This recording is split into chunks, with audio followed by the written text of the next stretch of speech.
Bonsoir everyone. Hello Angry Dom, Zetman, Future Phase, Bungle Bones, Raph, Rich.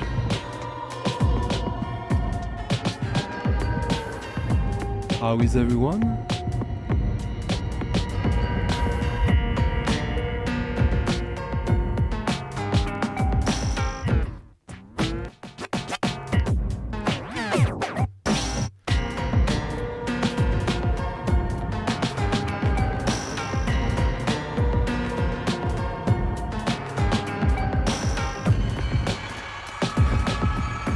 Cheers, Barry.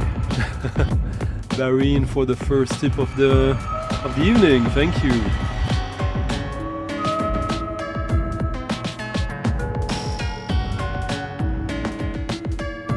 Elk Vision. Well, I guess you're here. How is the sound tonight? I think it should be a little better than last week. Hello, Coiners. Anthony, Jeffrey, Auguste. Yeah, I had to. Funny story, huh? I got a strike from YouTube because someone decided to report me for the thumbnail of this week. I had to redo covering the see-through t-shirt, huh?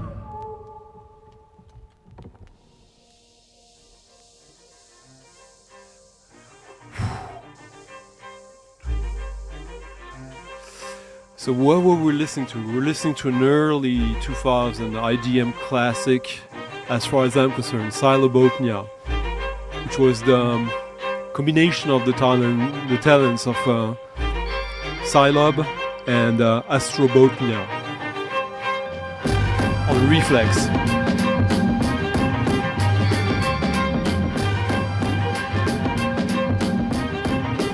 Their only release under that name. I have no idea if this is still a cheap one. Let's see.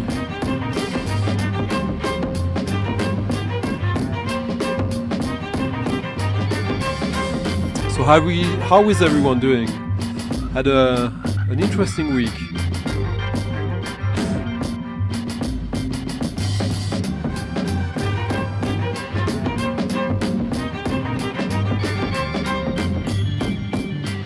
Still working on that big purchase. That's gonna be quite crazy. And also being reported to YouTube. Why, huh? Okay, so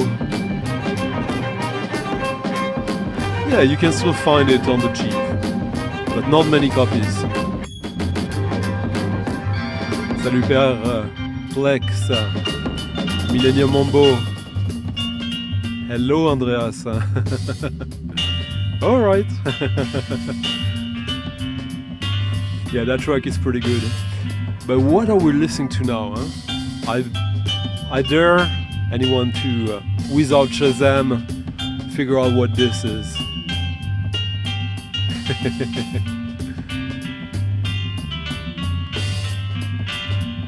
Good to know. I agree. And that picture is, I mean, it's a really good photography of New York of a certain time when Everything was for sale. Just like now. Salut Mauricio. Maurizio here, who just did his very first video in the VC. He's from Brazil, and there's a Brazil angle to that video. It's not exclusively from that, but it's sort of an introductory video. So if you're curious, follow him, just copy paste his name and go check it out tomorrow or later after this. Wow. That's something. Yeah, I know. And that was not even, that was covered with cloth. So, yeah, there's a little bit of a field glass quality to this, isn't it?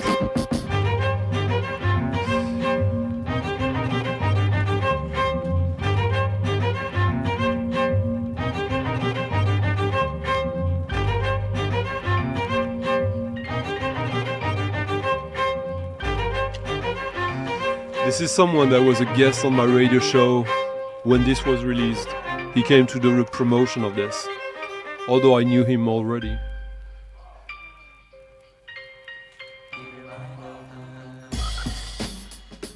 His very first album.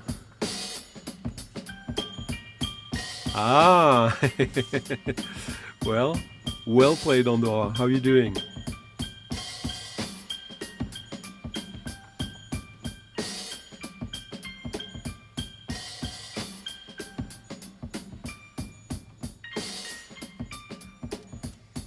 Alright, I'll give it away. Since no one seems to figure out what this is. Yes, this is the very first Diplo album. Florida, huh? Sealscreen jacket. More or less. A pretty good album for the time, an album of its time, I would say, and featuring some samples from Terry Riley and such. And he was a good sport back then. He probably still is, but it's interesting to hear, to think about where he's now. And how influential he's become to the pop culture zeitgeist and where he's coming from. But yes, on Big Dada indeed, huh?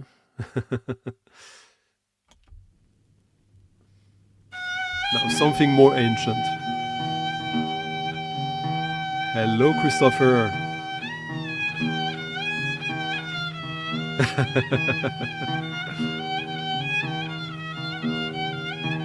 All right.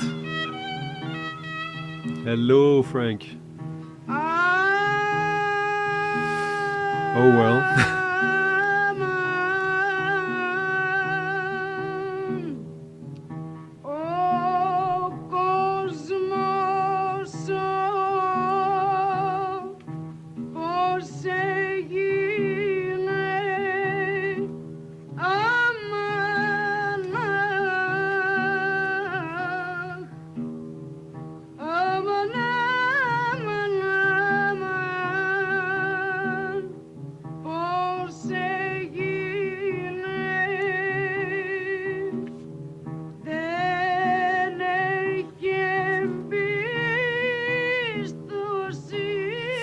So the festival, we're not doing it this year where we did it the first 2 years, but tomorrow we'll probably know more about,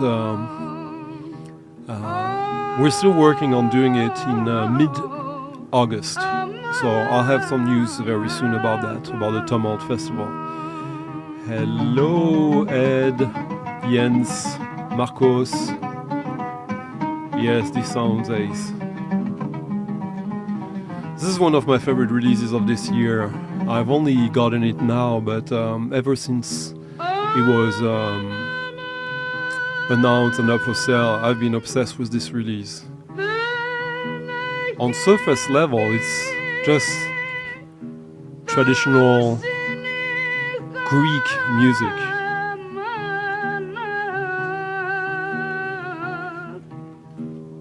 Aman Aman, Greek Anatolian Laments on Mississippi Records.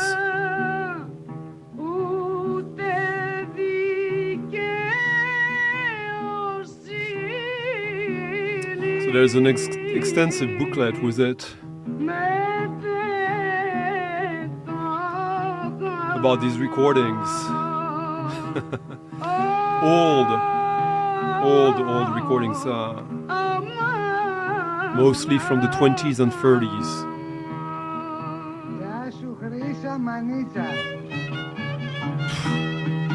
Absolutely crazy, timeless music.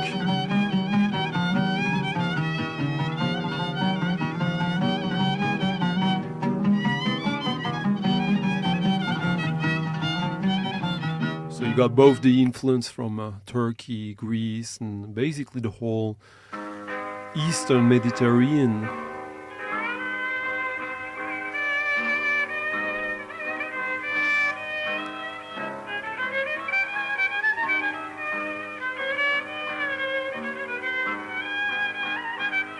So yeah, these are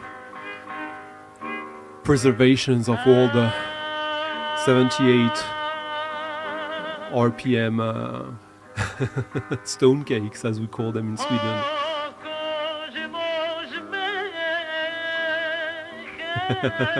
Well, that may be true, huh? It's coming. I'm still paying for it, Magic Bernard.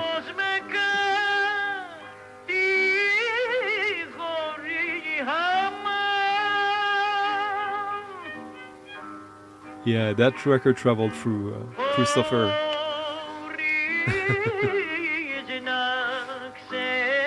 Always does. Hello, Bernd. How are you doing?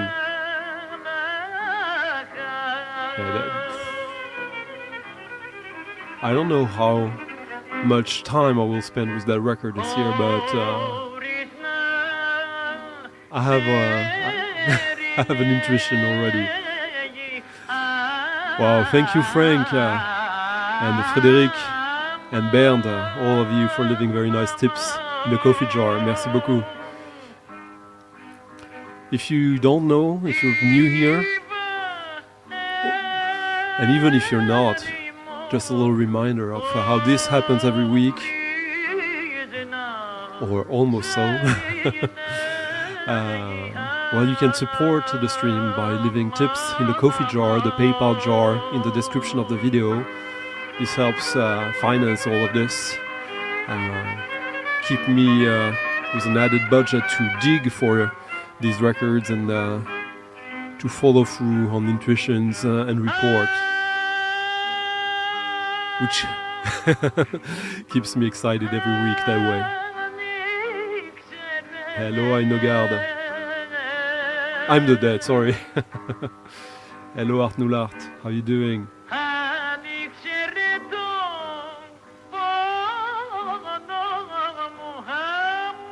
Oh, wow. Huh.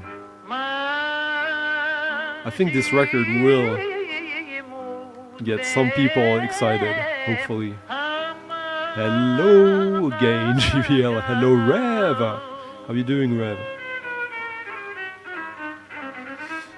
I have both of these as well, Ed, but I'll spend more time with this. Hello, Greg. Greg is on watch here, huh? He's announced that he might be a terrorist tonight, but hopefully he will keep his calm.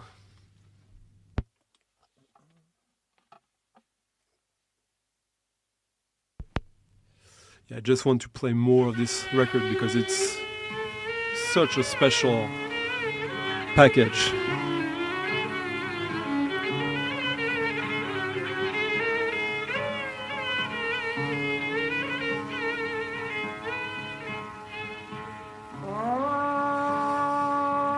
In Anatolian music, Amanes as written on record labels, is a musical form of unknown historical origins, essentially vocal taxims with lyrics. The word taxim usually refers to a solo instrumental improvisation in free rhythm within a given musical makam. The word makam, or dromos in Greek and Anatolian music, signifies a musical mode, a tonal material using a particular selection of pitches within the octave, employed in characteristic ascending and descending phrasings,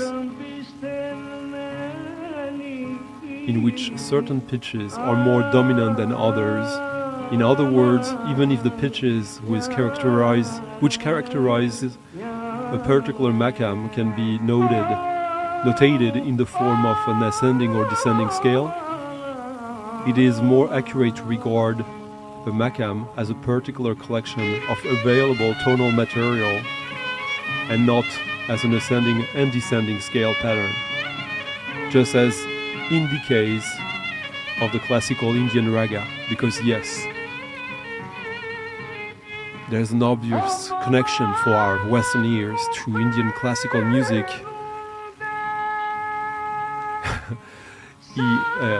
and is specifically ragas.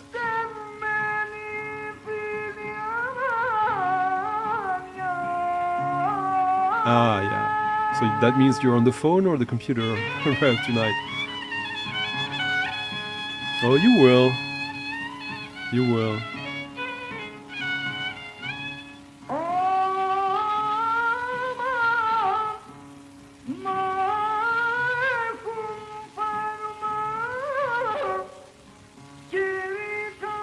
Thank you, Mauricio, for also leaving a very nice tip in a coffee jar. Tonight, I think, for some reason, I think might be a low tide in terms of tipping. Although it would be good if it was the opposite, considering what's coming. But we'll see. It's an early night. Hello, Rich. How you doing? Hello, Robin. Yeah, that's a good one, Magic Berber.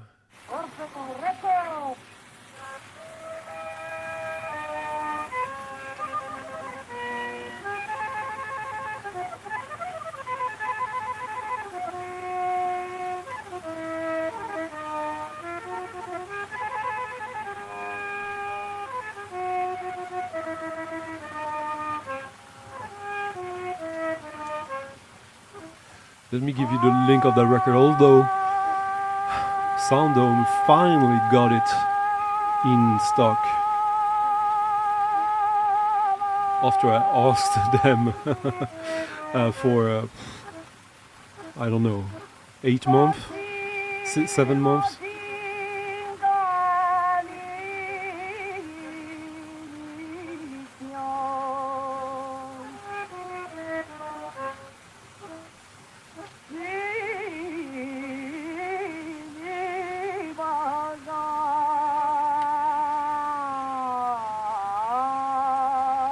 So you see, you got some really lo-fi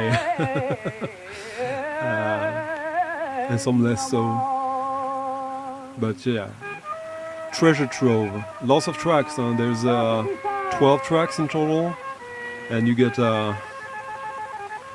travel quite some. Here it is.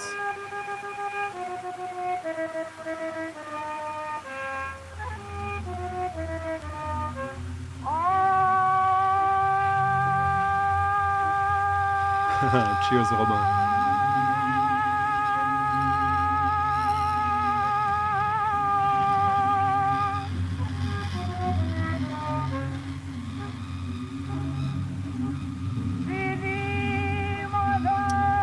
Now I'm playing something that's been a long time coming. If you remember, back in around Christmas, as for the past 2 or 3 years now, I've started a sort of competition where you guys recommend me in the comment sections up to 3 records you think I might be interested in that I might not be aware of. And the selection that I enjoy the most wins. And this year it was Ed Topo.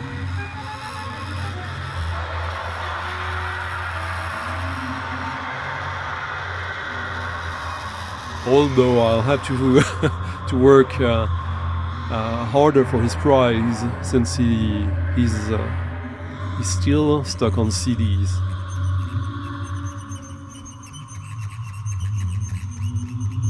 This is a free improv record that veers into very experimental music, as you can hear.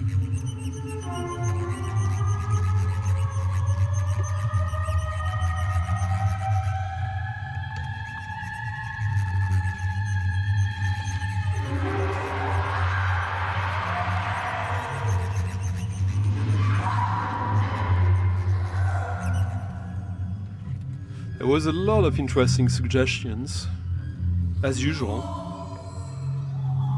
but this one really struck me on another level. And it's not an easy record, I will concede.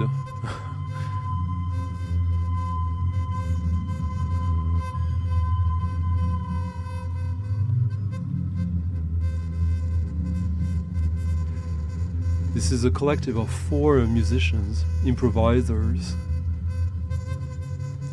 This was released in 2013. NCAT. And it's quite cheap. There's only 3 copies left online. There might be more, they might have a Bandcamp, and I don't think it sold extremely well.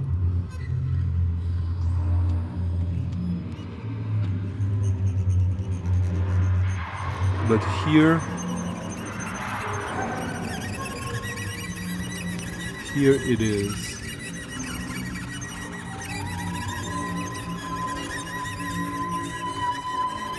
Carter, Chen, Woolley, and Ye. Nate Woolley, Spencer Ye, Audrey Chen, and Todd Carter. Trumpet, amplifier, violin and voice, cello, voice, electronics, piano, electronics, and edits. Recorded in November 2009 in Amsterdam. Yeah, this is out there. Was that the new chanson that was like 100 years old music? Cheers, I'm one of us. Sumac Dub, I know that artist. I don't have anything, I think.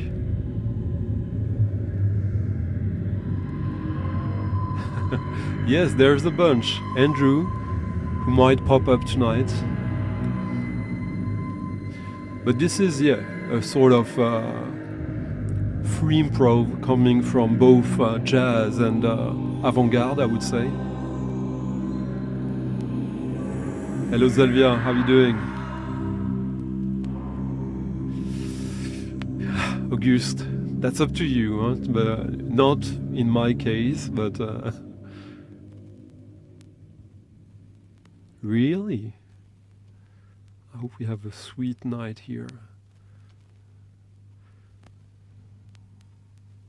Here's the link of the record.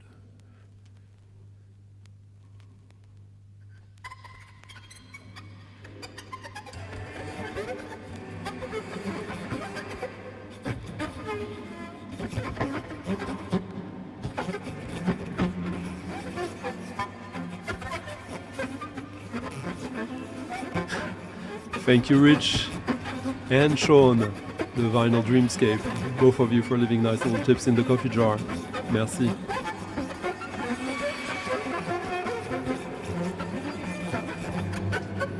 Yes, out there, exceptional sound.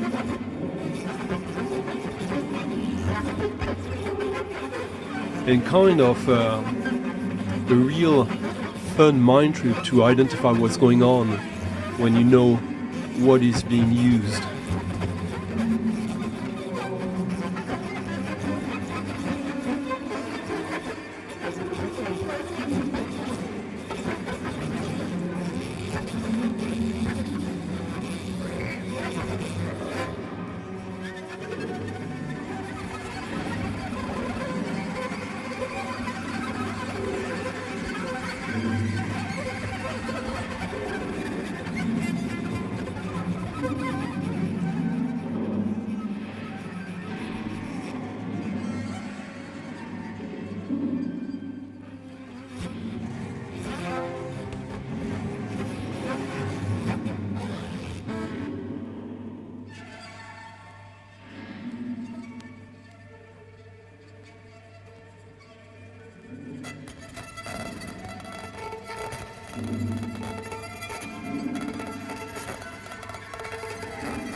Hello, Sean. Yeah, thank you for the reminder. Think of it as you're spending some time with me and with the company here, the present community, and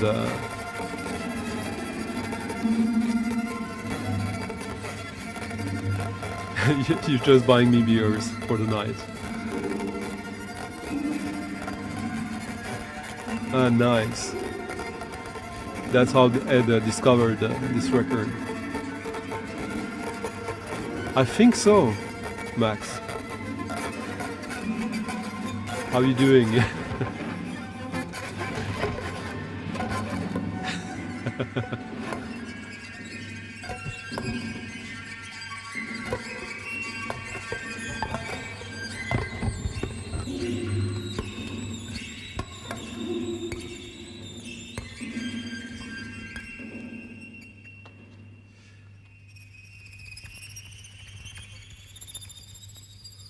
So this is the B-side with a side-long performance track. The other side has 3 or 4 tracks. They're all quite different from each other. There's some really noisy stuff, some minimalistic, some more atmospheric. But yeah, brilliant record.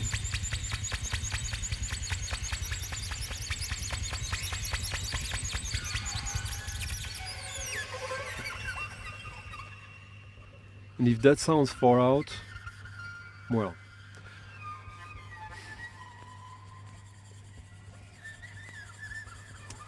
I don't remember if it was at first listen that I really got it. I think it was, but I'm not totally sure.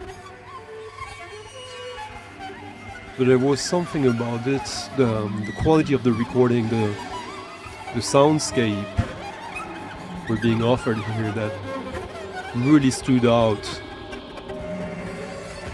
from a lot of stuff I've been listening to of late. And maybe just in general, I would dare say.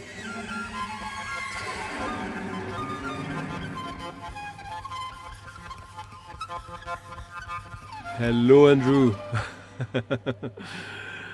Welcome back. Nice to see you.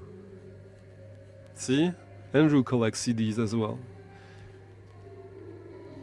And Andrew, when I say he collects CDs, he does.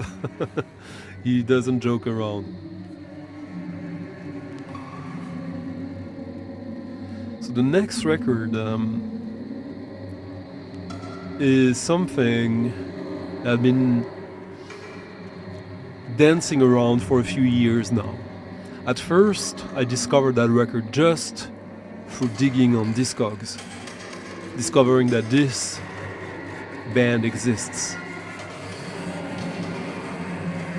And it sounded fascinating on the paper. And I thought, I'll take a leap of faith here. And there's an US pressing, very cheap, and an original UK pressing, not as expensive. And at one point I just I listened to it a little bit and I was not sure it was for me. And I decided, I'm gonna give up on that record. And just as I was doing so, a super cheap copy turned up on Discogs. Just so cheap I thought like, yeah, I might as well just take the leap of faith, the additional leap of faith, after being somewhat jaded about it. And because it is a super group, and super groups,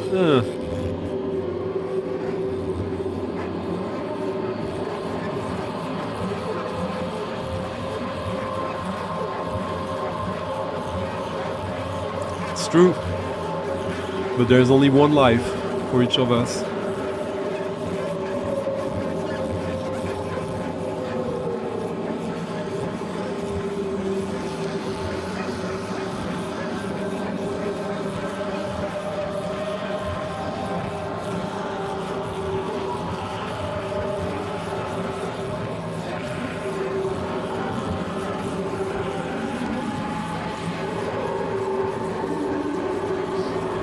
Salut Eclectic Vinyl.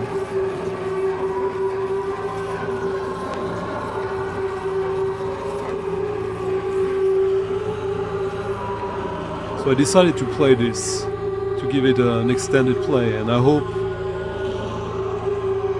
you enjoy it as much as I do, as this deserves some time to really delve into, I would say. Salut Chris. Hope you're doing good.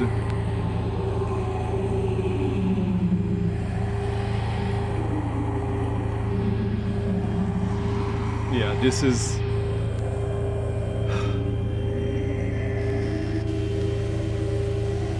I understand how this could fall between the cracks and not get the attention I think it deserves, but hopefully now.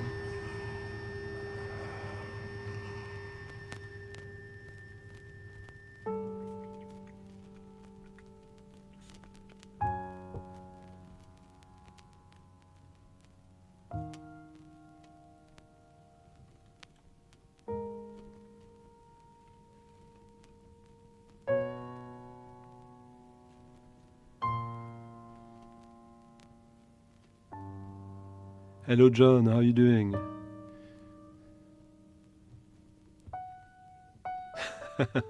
Did it?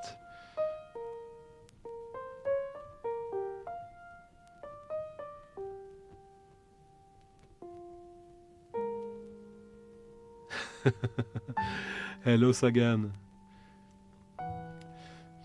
So, it is being described as free improv because it technically is, but I would rather say this is experimental music in this case, and I think a lot of music calls itself experimental and shouldn't. In this case, it is appropriate, adequate.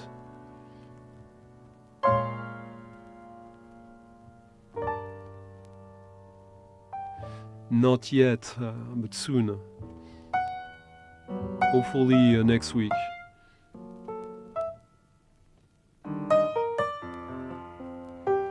Temperatures are fine now. Not south of France, fine, but still. Oh, okay. How was the hunt, John? Hello, DJ Fancy Lad. So who might this be?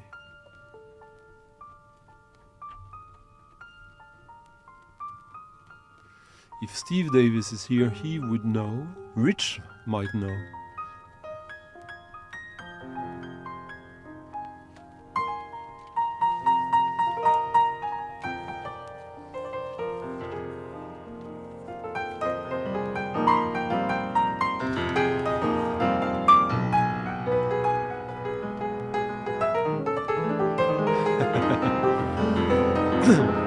some of them on this record, there's a lot of extremely famous musicians.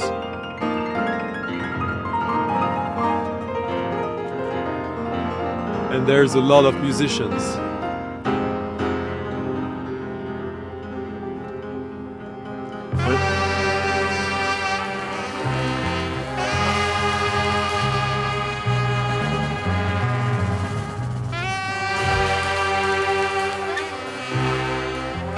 Who might that be?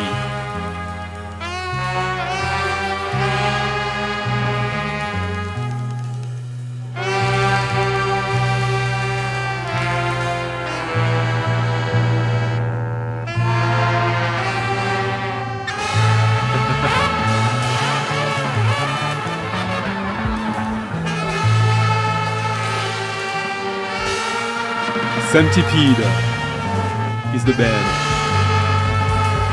which basically builds Soft Machine, King Crimson together with tons of other people. Julie Tippett is there, Brian Gooding,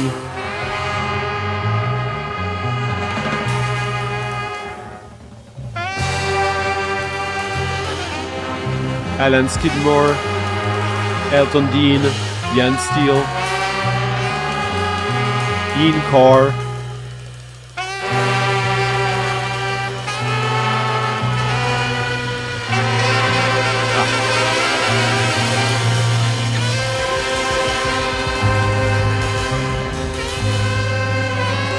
Very nice. Very nice, John.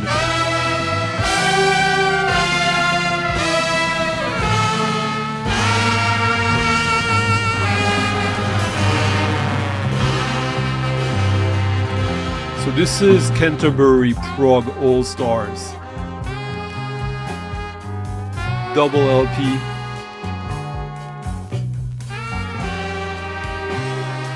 Produced by Robert Fripp.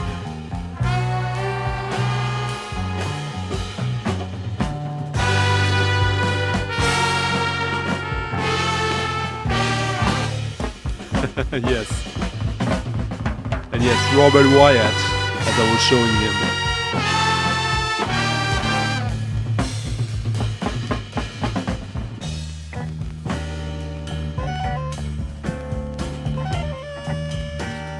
With these like totally prog 70s labels, huh? But this was released on the RCA in the UK. But normally to find this an original in decent shape,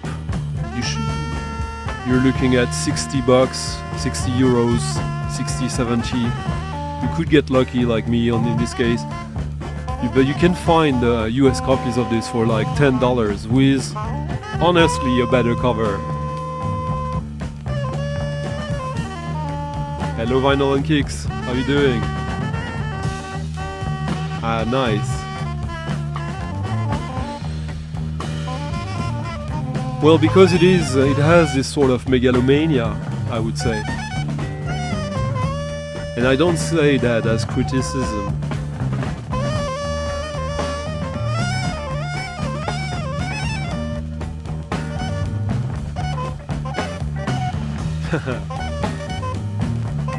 Anyways, there's a lot of meat to grind your teeth on with that record.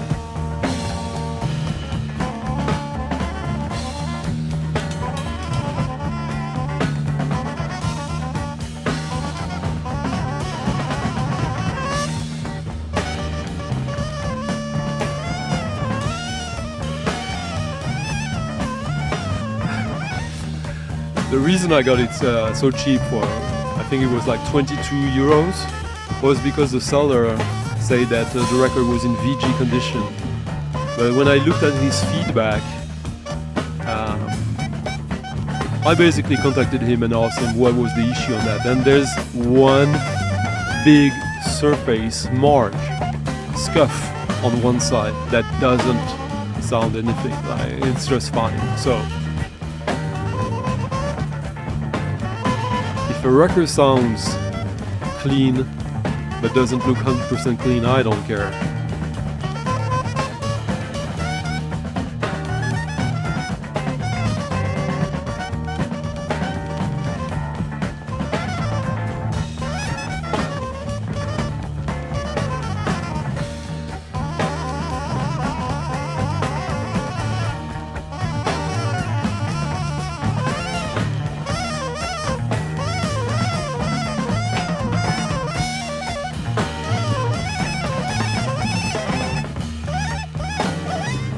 Hello Chuck, how you doing?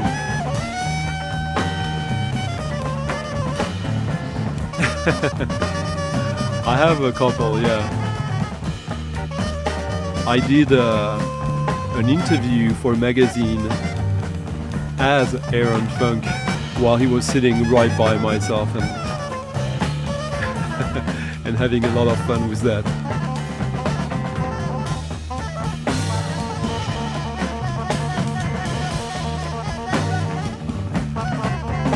I don't think, oh, it's, yeah, I think I listened to that one, yeah.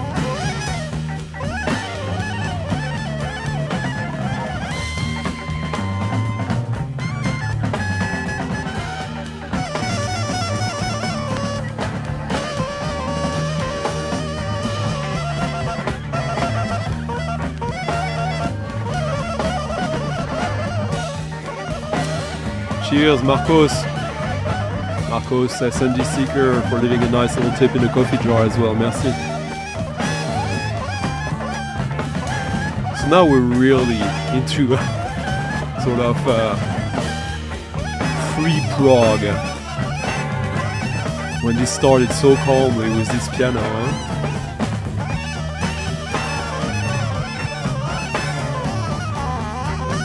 But that chorus in the background, this is definitely not traditional prog.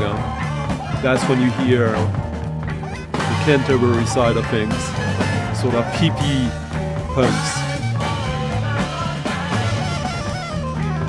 Yeah, I had to. So the story is that I put that thumbnail for the video a couple of days ago, and yesterday, I think, the video got deleted, and I got a strike from YouTube for after being reported for obscenity. So someone didn't like me, huh? Yeah, it is a heavy groove indeed. Hello, Emilio. Let me give you a link to the record. 1971.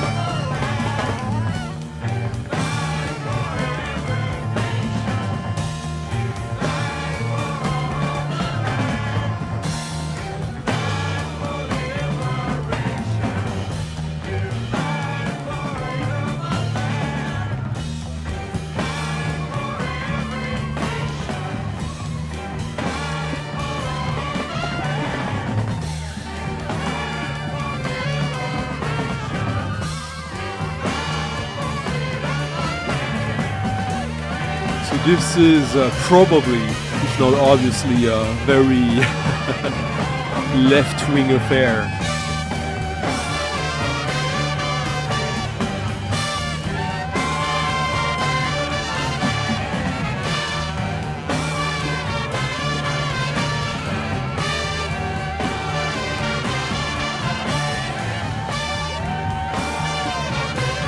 It is very ambitious. And this is the kind of record, if you skip quickly online through the 4 sides, it might sound a little bit too much. It might sound convoluted, overblown. But when you give it time to develop at its own pace, it's quite something, isn't it?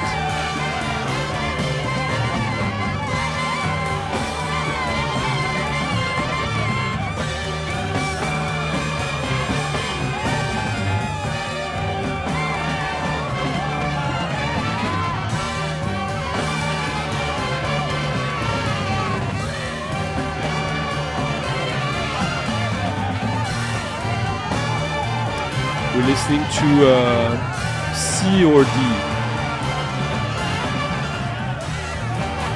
I think D.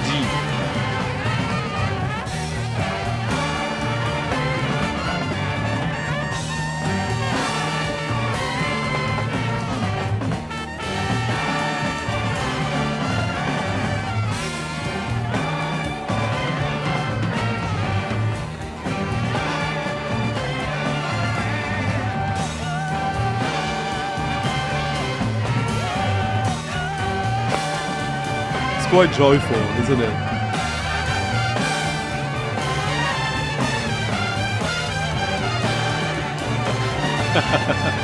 Hello, Arta.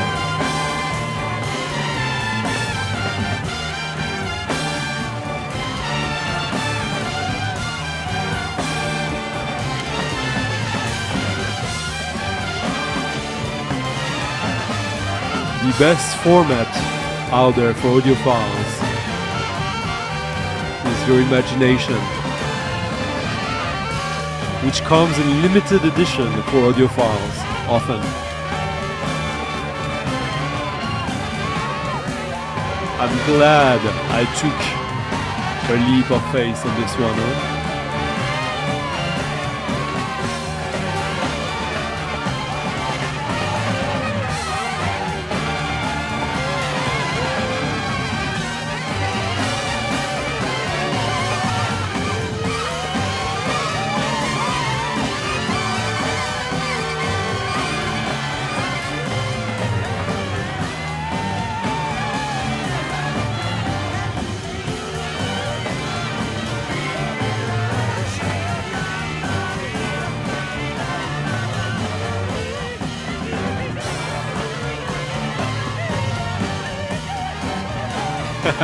Exactly. Very good description, Alex.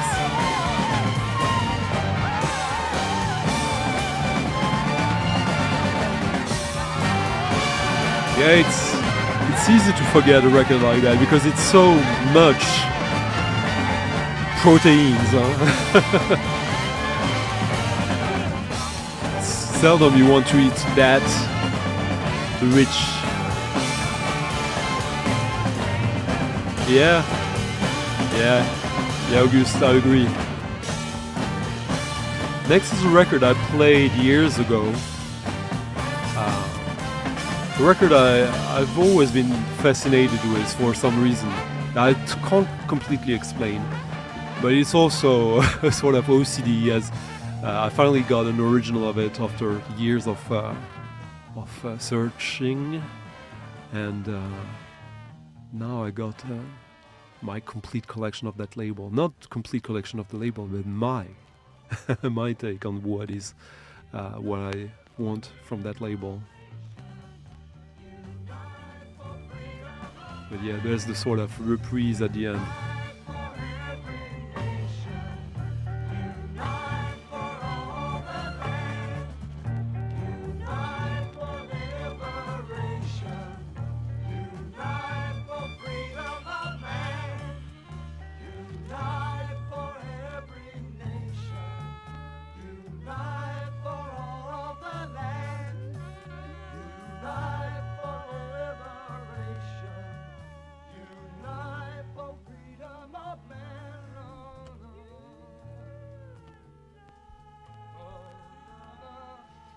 Love endings like that.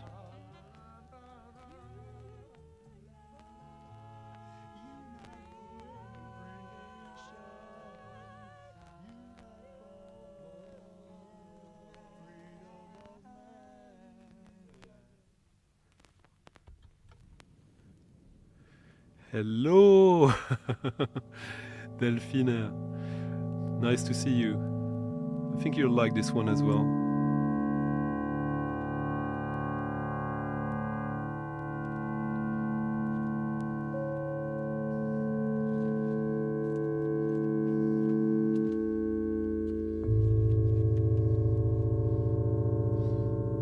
I must say, though, that a record like that it is so seldom shown or discussed in the VC. It's not normal. It's a little bit like the Tony Williams' Lifetime band. What it is to jazz, this is what it is to prog. So beautiful, this. Ah, nice.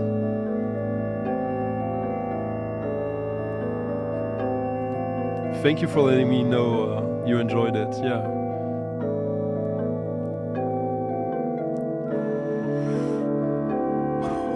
This is so beautiful.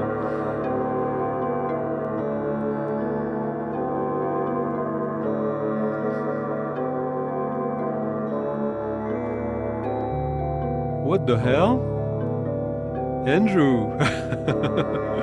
Thank you, Andrew, for a very nice tip in the coffee jar. Merci beaucoup. Andrew, you rock.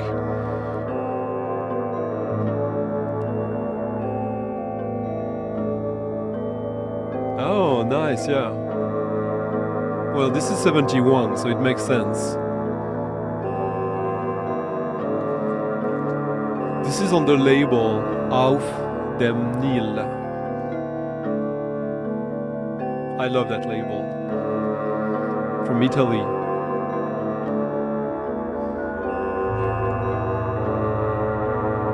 This is Andreolina, An Island in the Moon. This is from early 80s, if I remember correctly. Pierluigi Andreoni on the Roland S50 and percussions, and Silvio Linardi on the Yamaha DX7 and the CX5M3. You also have Riccardo Sinigaglia on a couple of tracks, I think.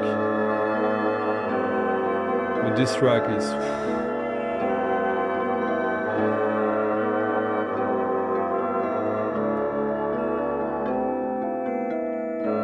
Hello, I'm the DJ. How are you doing? So the reason why I finally got an original is that I think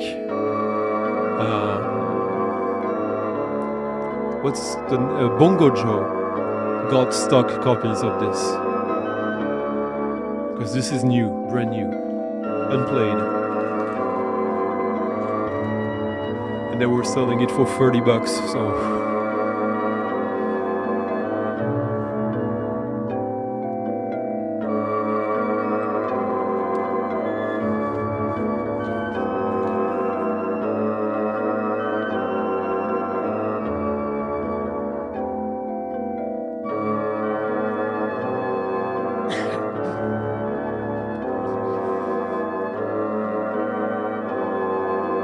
Yeah. I think... Are you sure it's not?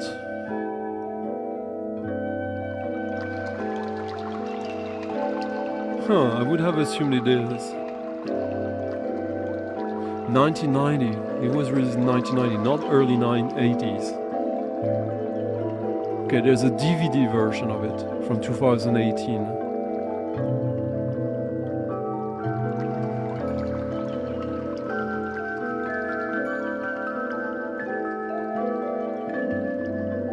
Here's the link to the record.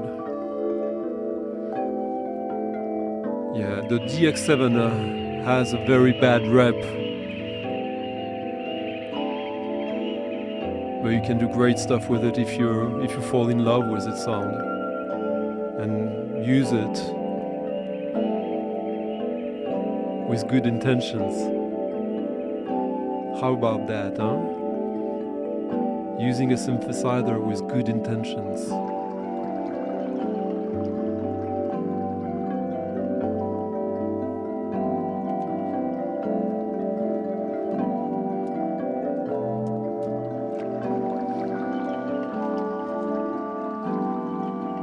The next record is one of the craziest online digging I've ever made.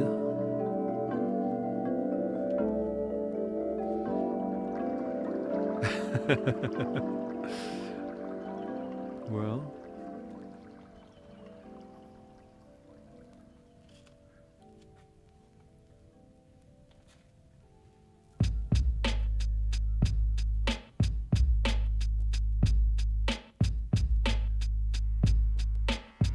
I love the labels on these Audermil ADN releases. Always with the Italian distribution stamp. So this record playing now is a record that was never released on vinyl. I've already told the story once, but not here yet.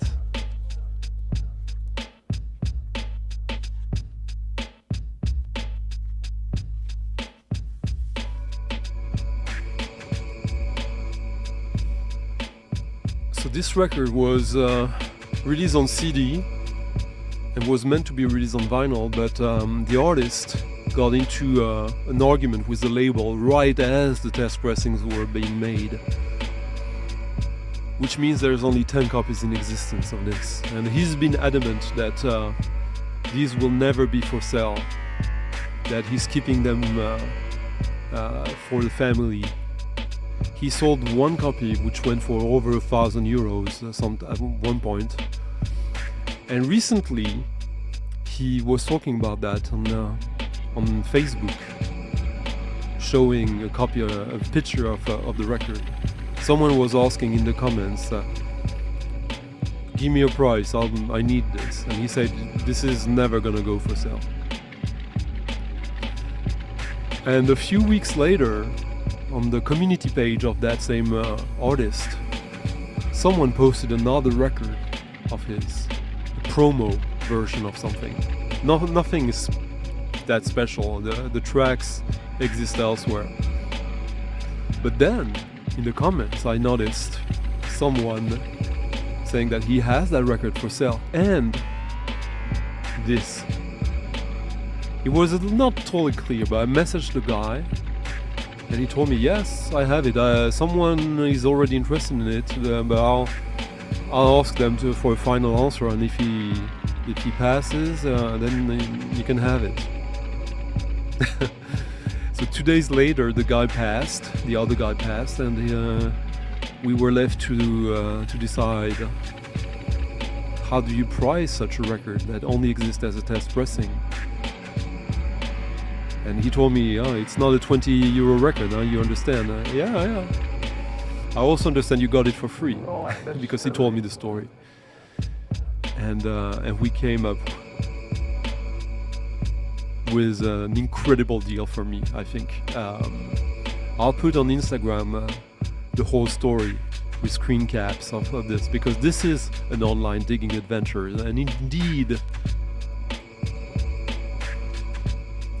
this is Scorn-esque, as this homemade mock-up cover of Scorn,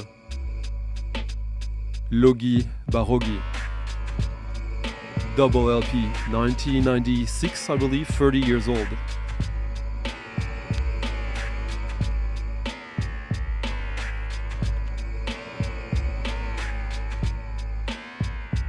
I bought this as a CD when it was released, and someone put the information about this in 2013 on Discogs. I basically entered it, and it sold once for close to nothing. You can look it up on Discogs. Maybe I'll put the link.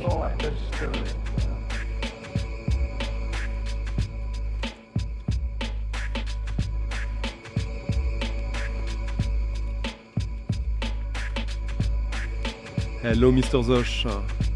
Quinta. This is a double LP.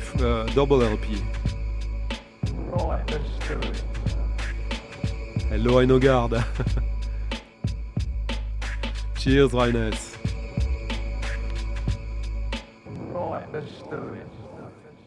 Yeah.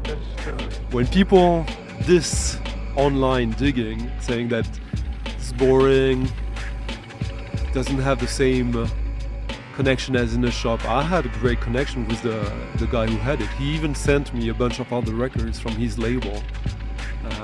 Very nice guy, and we had a nice little chat and sharing our love for Scorn.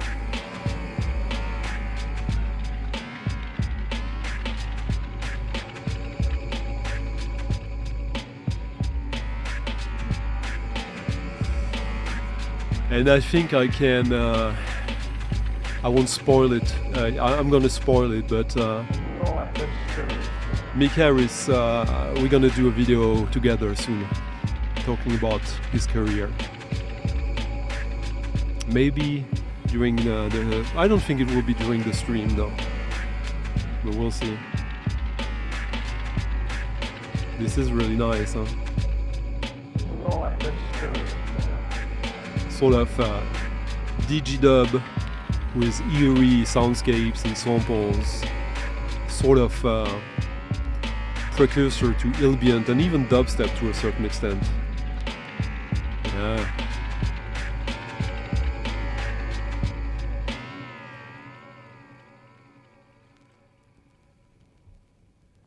Here's another drummer, since Mick Harris, for those who don't know, was the original drummer of Napalm Death.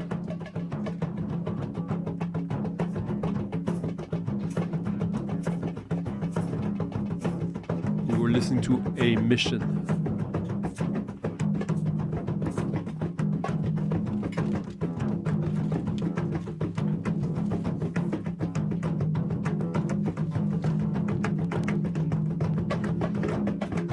Hello Morbada. Ah, nice. Yeah, and because there's like a sort of feud between him and the label, apparently this will never be issued on vinyl. So, pretty lucky here. I would agree to that, Rich. And as we hit the 1 hour mark, I remind you, if you haven't already, please, if you enjoyed the stream, leave a thumbs up to the video, leave a comment if you're watching this whenever, or even if you're watching now but have something specific to ask me or to tell me. And if you enjoy this happening like it does every week, and the extent, the eclecticism of this, and how deep I dig, by all means, please support the stream and the channel by leaving a tip to your DJ of the night, following the links in the description of the video, the Ko-fi link or the PayPal link. Thank you. Yes, that's why we're doing the interview actually, Marcos. More on that soon.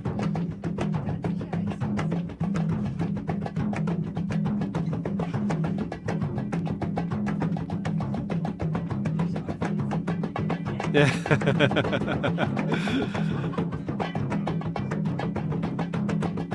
Yeah, I think he is. I'm working on getting him to the festival, by the way.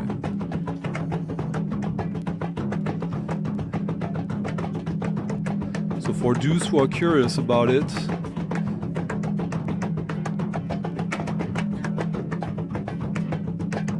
here's the link to that white label test pressing.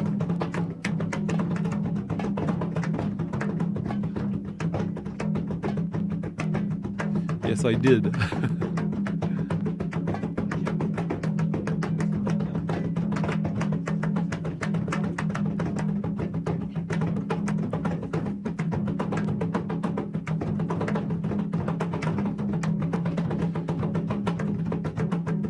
Thank you, Sasha, for leaving a nice little tip in the coffee jar as well. Merci beaucoup. Getting close to my objective for the night. Like I'm 70% into it, so that's good. We're listening to this extremely cool and cheap Hartmut Gierkan record. Brasilia in Wait a While. Hartmut Gierkan and Famoudou Don Moye, who he played with him on many records. This with Brazilian musicians recorded in Germany in 2006. But this is his take on a side of Brazilian music. Mauricio, if you're still here, do you know this? Because this is...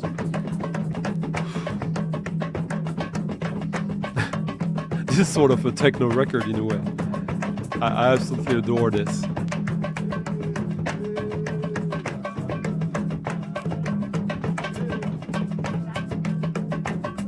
Yeah. Yeah. USB 6 release.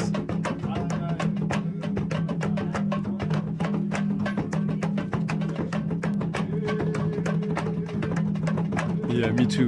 But the more we get into the record, the crazier it gets.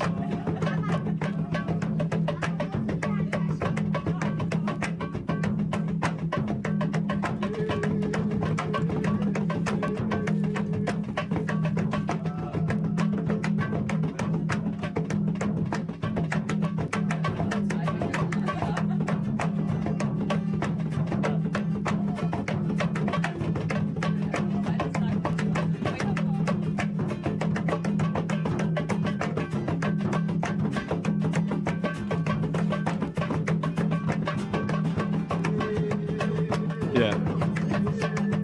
Well, I'm glad you get to hear this. See? Some strings start to enter the play. And you get some more harmonic qualities to the tune than just the percussions.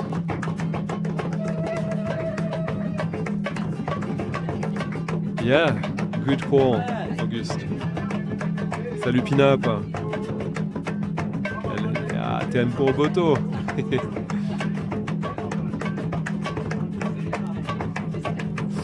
To be honest, I bought this fully hoping I would be able to find good techno tracks to play this alongside with.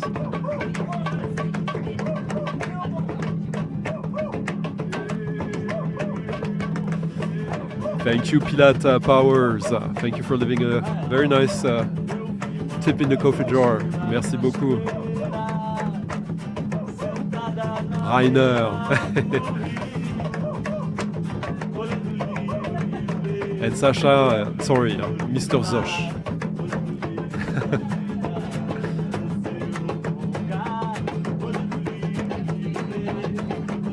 This is a cheap record, by the way. You can still find it for around 10 euros. For how long?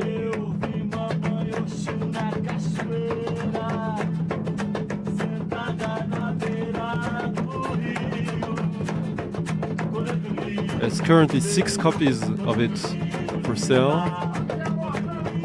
Well, only 5 now.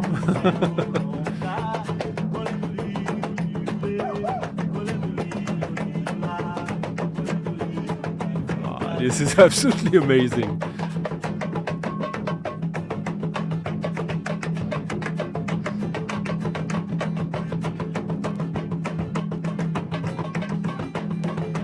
Yeah, I will agree with that, Morobad.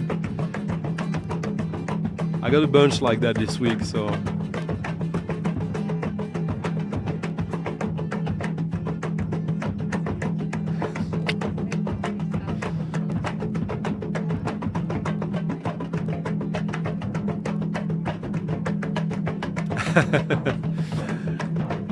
Funnily enough, I was listening to Andrew Weatherall's remix of Silver Apples today. Sagan, who was early in the chat, I don't know if she's still here. She's a massive Andrew Weatherall fan.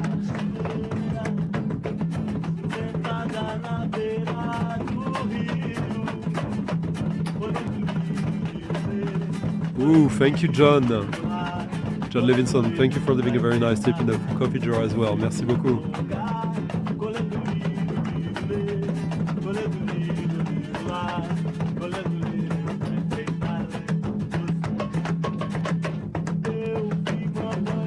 This is a one-sided record, by the way, which is probably why it's considered a single or an EP.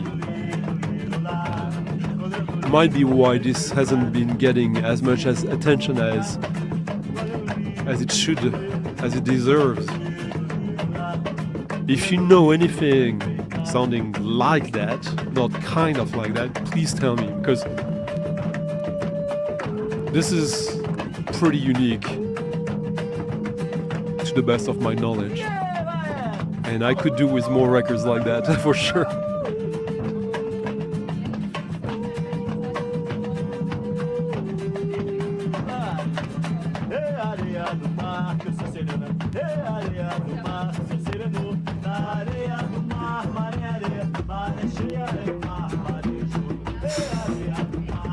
this added bass frequency here. Yeah, I saw that.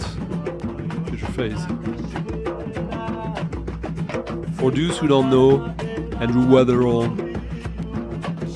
DJ from Manchester, if I remember correctly, who got the opportunity by kind of bluffing his way to produce Primal Scream album, Screamadelica, in 89, I believe, or 90, and became one of the most revered DJs. He started Sabres of Paradise in 92, I think, 91, 92, with two other guys on Warp, which went on to have massive success in the early 90s. One of the most successful techno electronic albums of the decade. And then he became a absolute remixeur extraordinaire. Londoner, okay, sorry about that.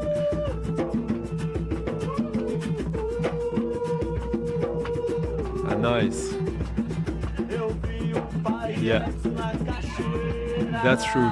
Good point. I gave the link to this one, Shane, but I'll put it again. Oh no, I didn't. Sorry. I didn't.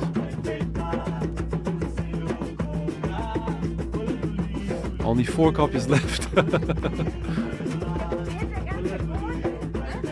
And still pretty cheap.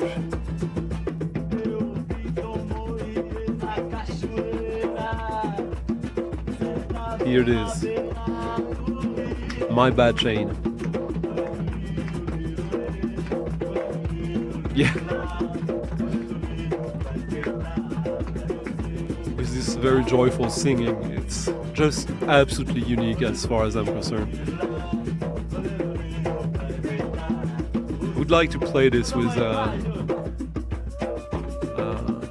I have some deep house that would work well with that as well, because the tempo is not very high.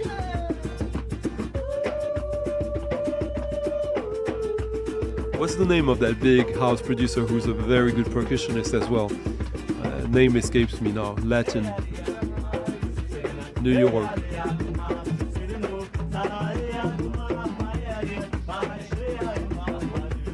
Yes, very influential. Piltekra. Love your name, by the way. I think I know. I have an idea of where that name is coming from. Yeah, I hope so.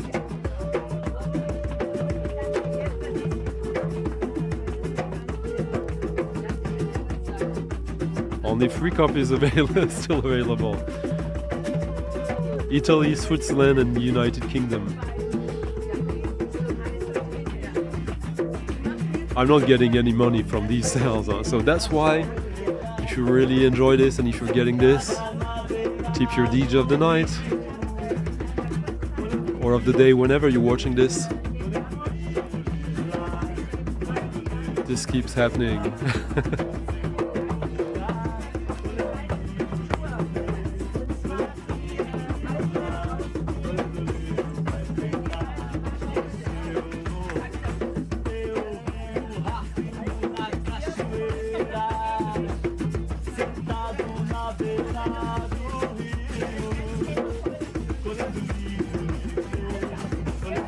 Yeah, difficult to stop this, huh? Would you have guessed it would go that direction when it started?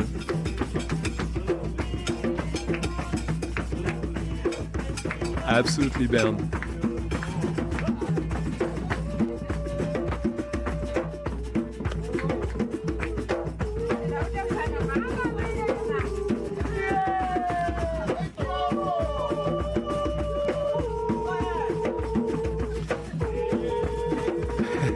Good on you.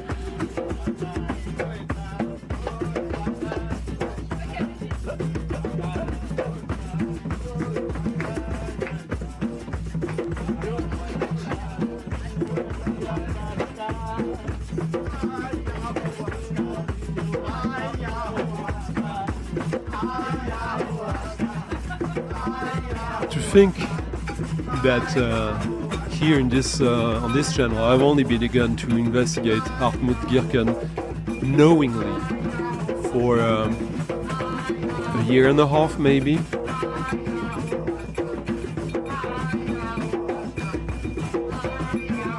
So much wasted time. Yeah. I intend to make that happen. Have we played some modern classical avant-garde tonight already? I don't think so. Last week was pretty rich in that matter.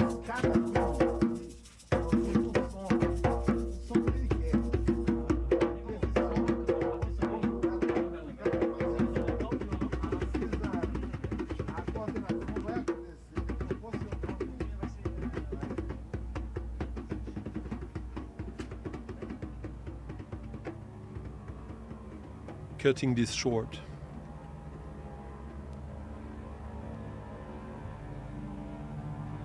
Another quite cheap record that I've been after for a while. It's so cheap and available that like I just waited for a good opportunity to get it. And it's absolutely crazy sounding. Audiophile music.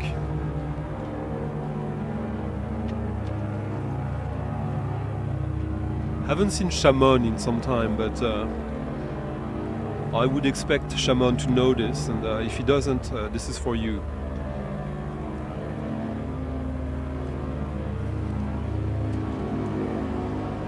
We were all having fun, huh?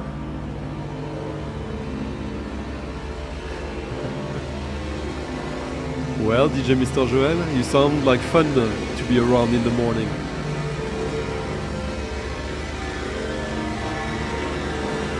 Only 2 copies left of the previous record.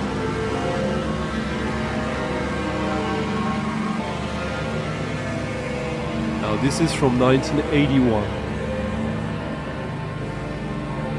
17 copies available on Discogs between €10 and 25. Good deal.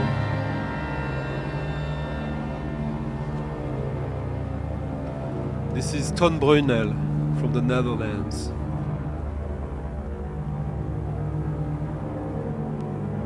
Electronic music with the Utrecht Symphony Orchestra.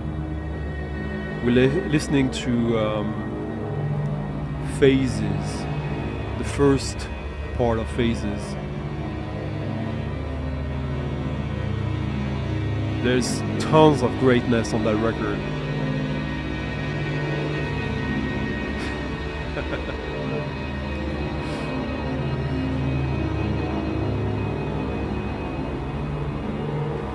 I don't know if this is directly drone, but yeah, this is drone adjacent for sure.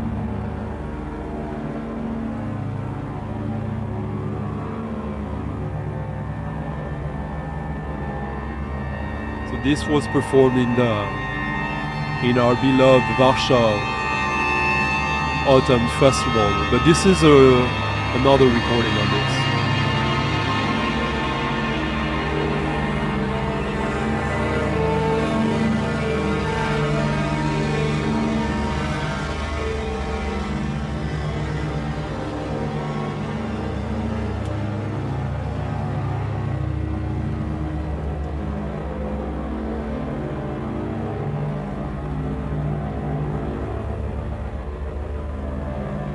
Here's a link to the record.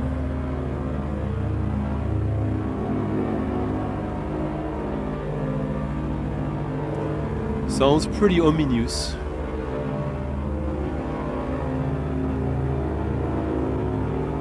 And dark. This is dark as fuck.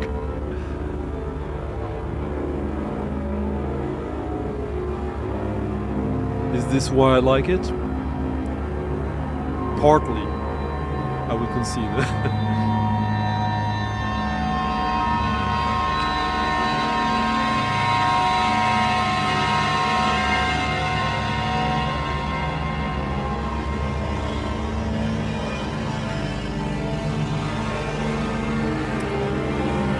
You mean the...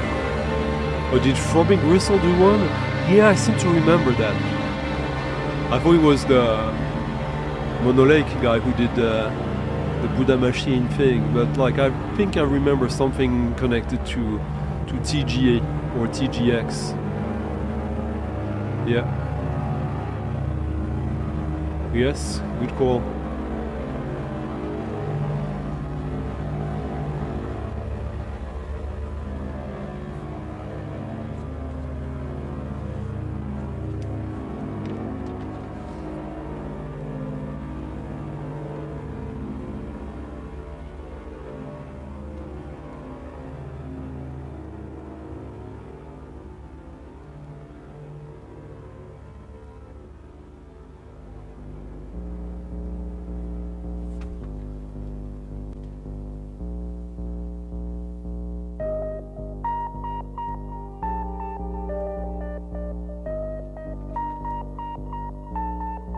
These records on Composer's Voice, the Donemus label from the Netherlands, usually are still pretty affordable since this was state funded and they pressed a lot of copies, and not many people were interested in these. These were literally avant-garde.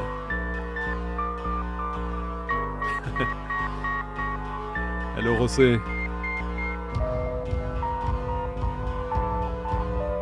Yeah, there's a good chance that piece exists somewhere on CD, Andrew.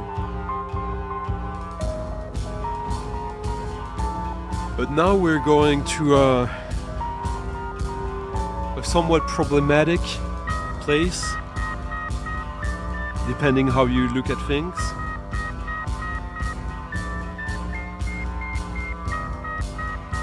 But even if music has geography, it doesn't really have borders. This is a post-punk band from Israel. It was originally released, I believe, on CD or on cassette in 1988. There's a CD version of that from 2013 and a vinyl version from 2015.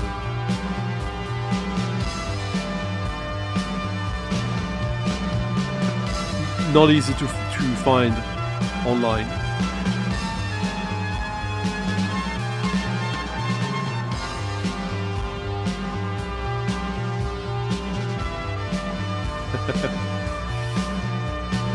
So I don't know how to pronounce the name of that band.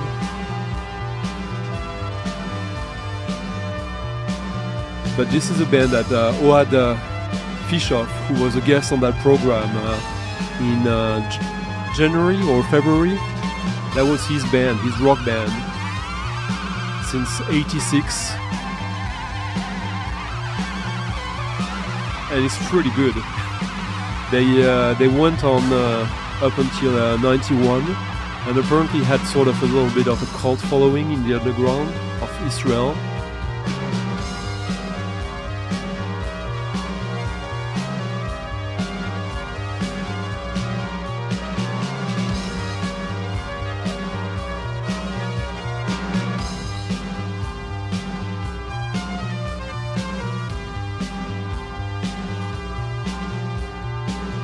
לונדון, פריס, ורסאי, זה הכל שמות של מקומות שאף פעם לא נגיע אליהם, ואף על פי כן היא שותקת. הוא אמר לי, היא יודעת הכל, הוא אמר לי, וגם אותי הכניסו לחבילה חדשה וחילקו. הוא אמר לי, היא יודעת הכל, הוא אמר לי, וגם אני. Thank you, Ohad, for helping me source this, because the few copies online of this are absolutely crazy in terms of price, which is abnormal. They did 1,000 copies of this.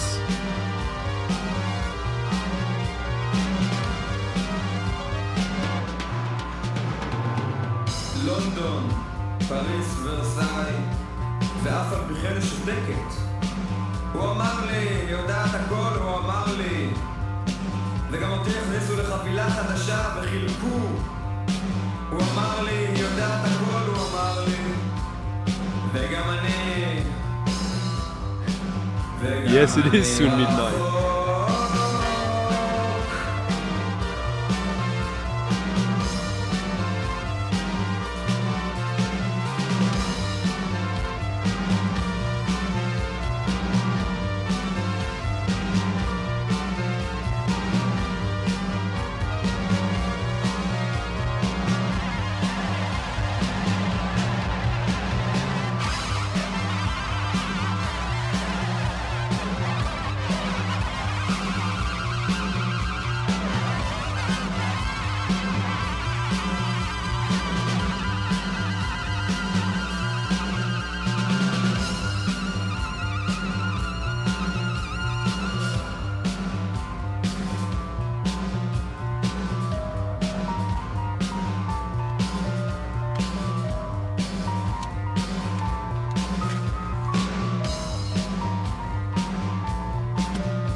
Well, I have you know that Ohad Fishoff, who was a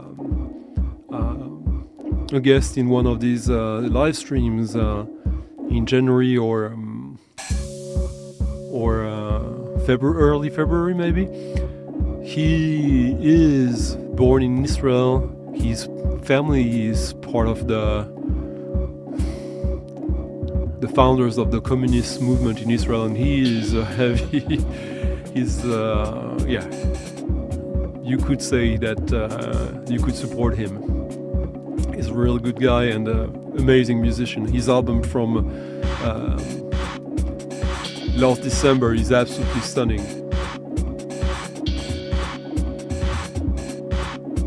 But if that's not enough, I also understand.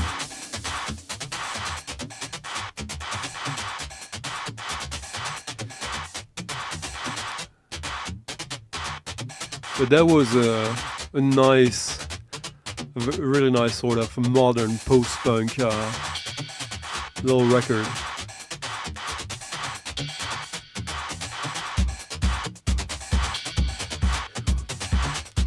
And now we're going for a name that was quite big in techno in the 90s, although always somewhat underground, and has kind of disappeared completely from techno discourse these days. I never hear anyone talking about him.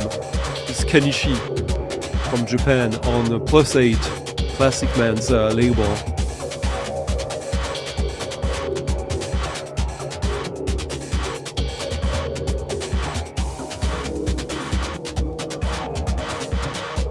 Early 90s U2, I think it's called U2.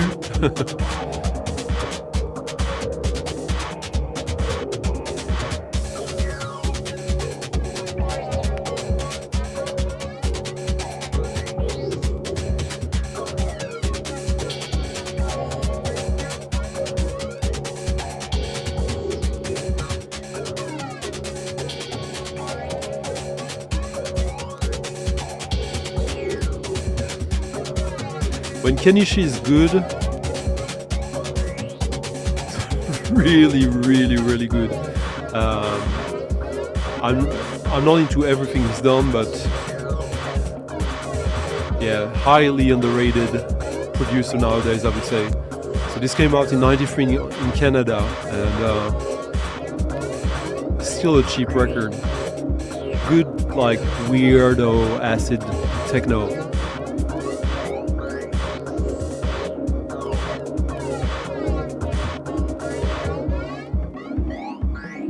Here it is. Yeah.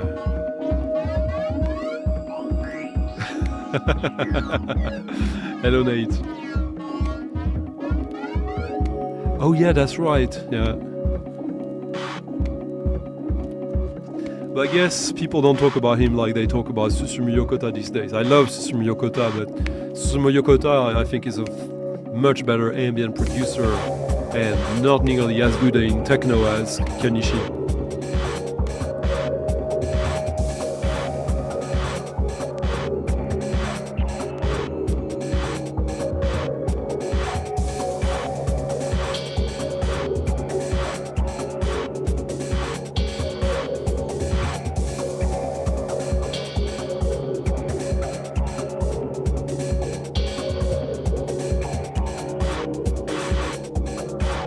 This is tonight's entry for the disco time. As usually by midnight I will play music for the dance floor. Either a track or a bunch.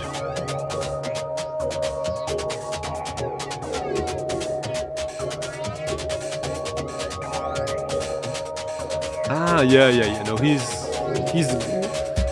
lost the zeitgeist for sure. Oh, you are a little bit behind, aren't you?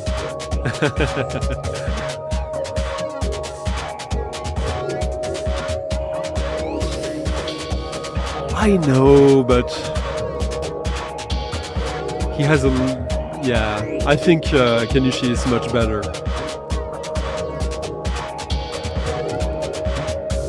He's better at drums, let's say. Let's put it that way.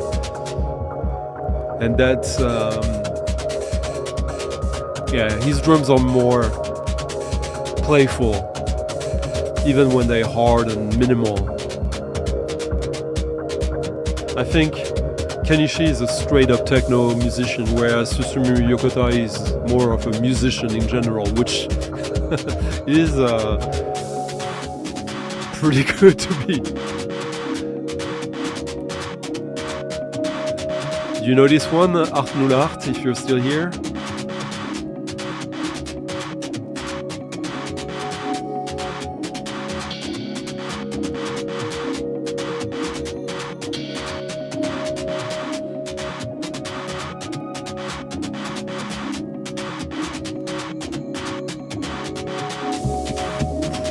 Love that bass.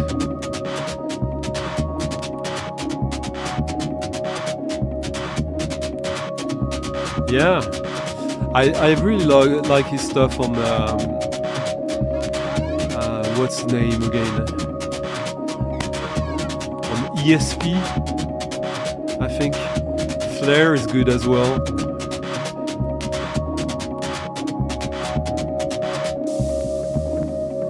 The Garden on the Palm is his best album, I think. But the stuff he did under the name Rising Sun is amazing. Really, really, really good. The next record is a record I've had for some time, and I had kind of forgotten about it a little bit. And our friend Alex asked me if I could help him out with getting a copy of it, and I did. And I was reminded of... There's only really one track I love on that record, but what a track.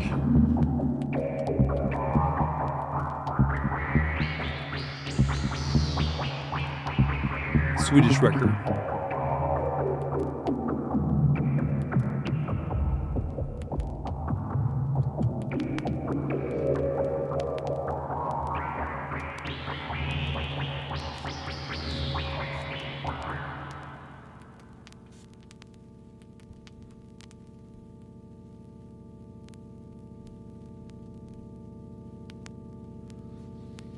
So, U2 U2 on +8 records.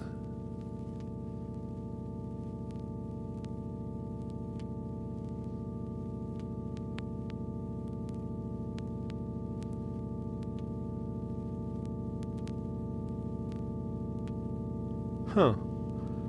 I did a remix for Mark Romboy, I think, yeah.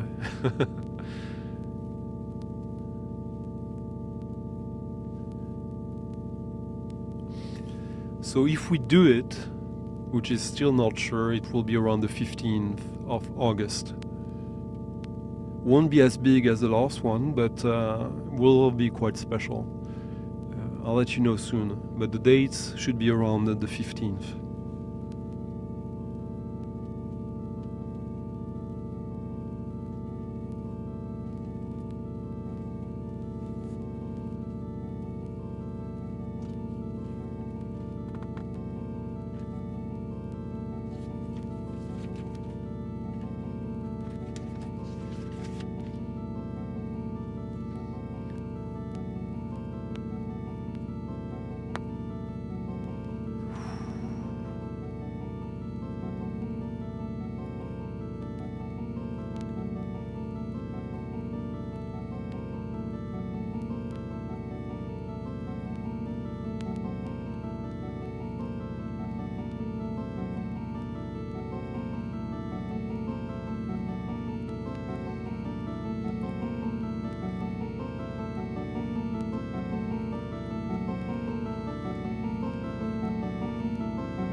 Well, that's a good place to be. Hello, Thomas. Nice to see you. I don't, but my mom's boyfriend does. And I think she's gonna have a pretty painful night. This week already has been. Salut, Claude.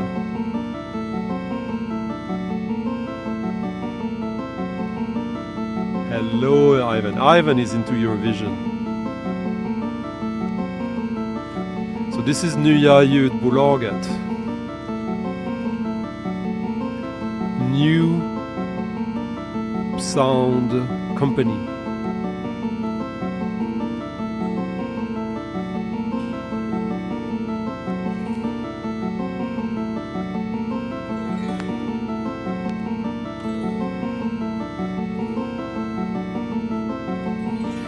Continuum Prometheus.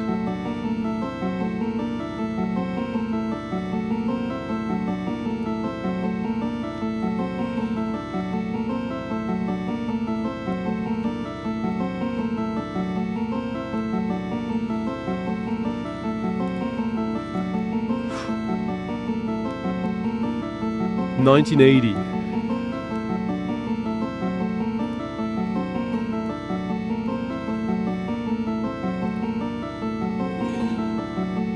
Please do. And a woman as well. Claude. Or maybe not. No, yeah. Oh no, it's Marie Salander. Salander sings on some tracks there. But there's no woman there yet.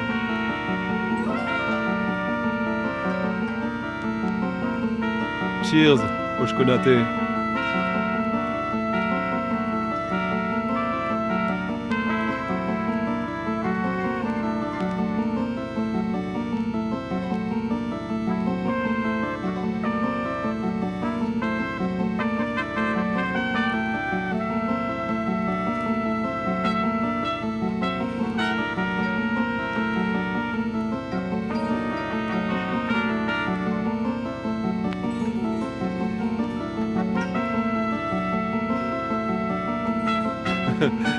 I think I'm missing some comments, I'm not sure.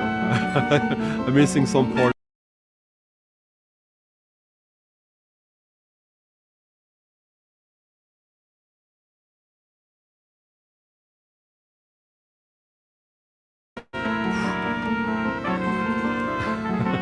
I don't know what happened here.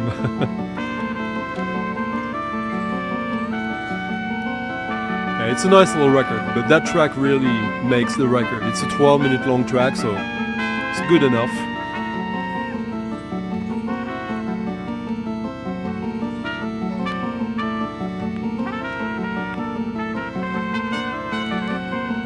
MNW, the label, is classic Swedish prog and prog folk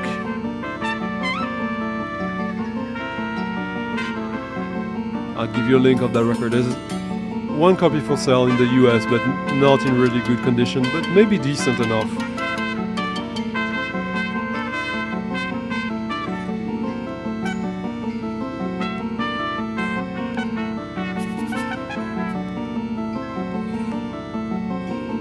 We're back on, right? Let me know if I'm still gone. Or let me know if I'm back.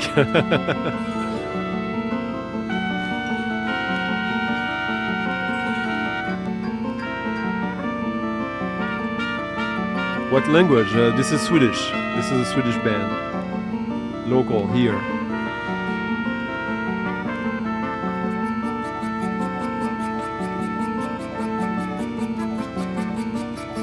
Musique Närtet, Vaxholm, MNW, that's an acronym for that. So the Närtet is the network, Vaxholm is the place. Vaxholm is an area of Stockholm.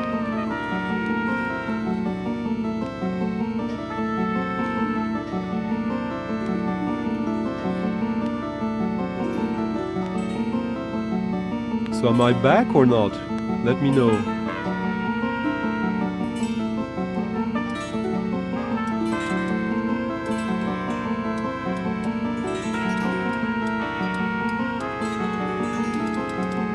So no one is writing, so... Oh, I'm back. Okay, thank you.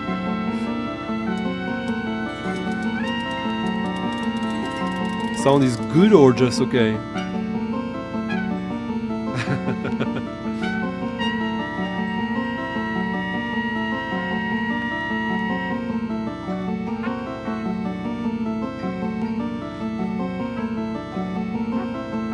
Maybe we need to chill a little bit after this. This is minimalistic, but yeah, the drums here, when it gets funky. But how about some dub? Who wants some dub now?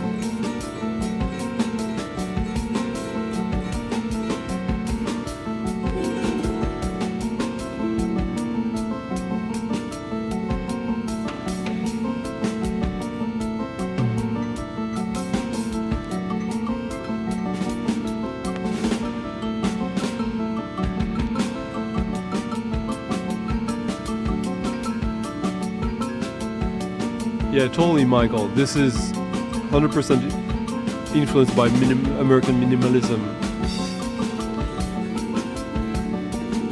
You want some dub, huh?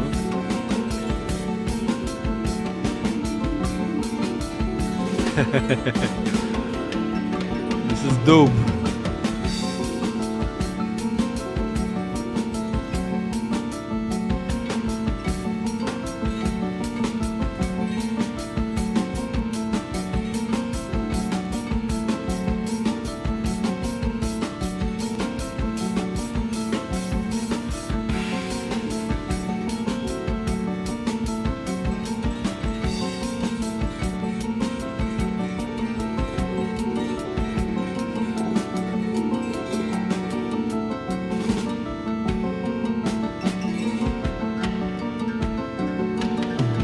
Yeah, this band is, they haven't made a huge impact in Sweden. Only one album is out there.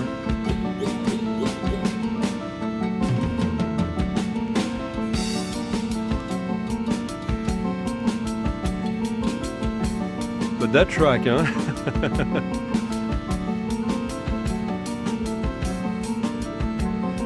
The first African Head Charge album is one of my favorite dub records ever. And I only like the first one. So am I a fan? I'm a fan of that album. The rest, I think, becomes a little bit stuffy. Like the first one is where it is at for me. But see, there's something kind of almost dubby to this.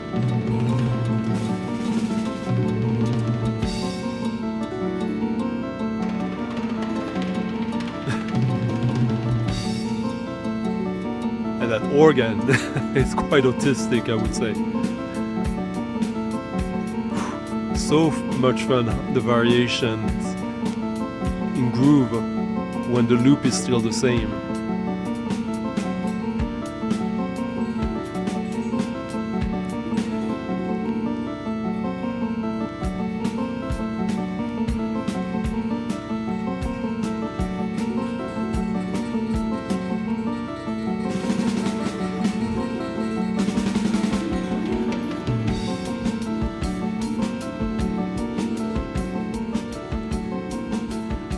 I've listened to them, I'm just not as into them. But now, here's one of my favorite dub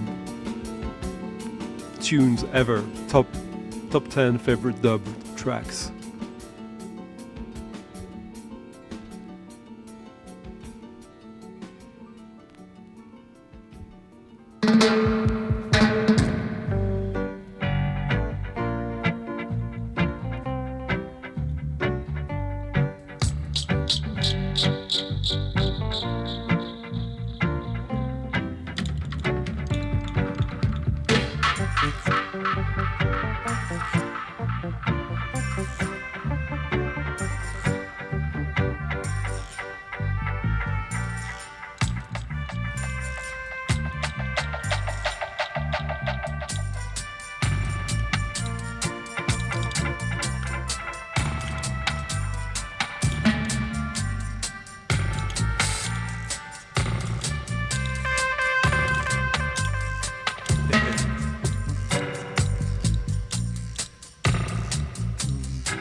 I love absolutely everything about that track, except I wish it was longer.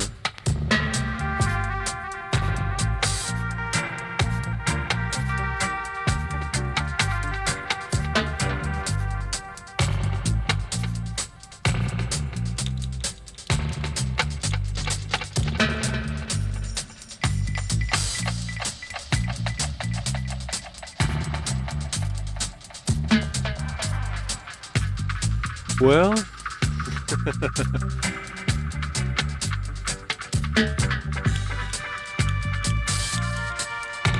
oh my god, this puts such a big smile on my face.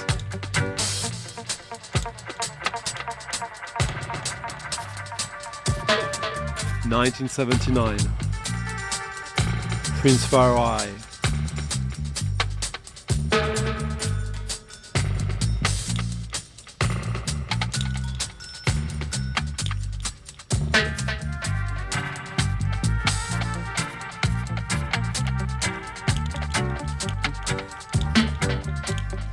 Quite of Dub Encounter Part 2. Mixed by Prince Jammy. Drums by Sly. Bass by Robbie.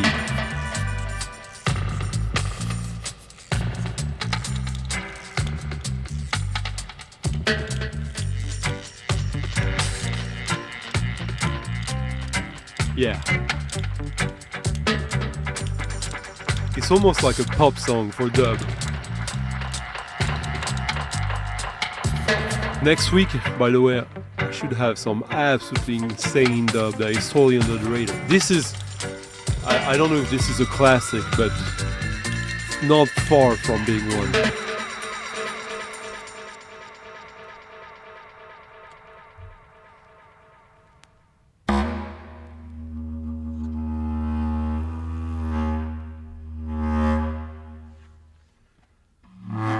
Released on Virgin, on Frontline Virgin.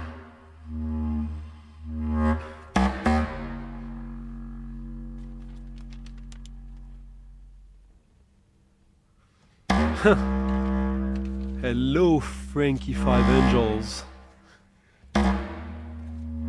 Believe this is the first time I see you here. Hope you enjoyed it.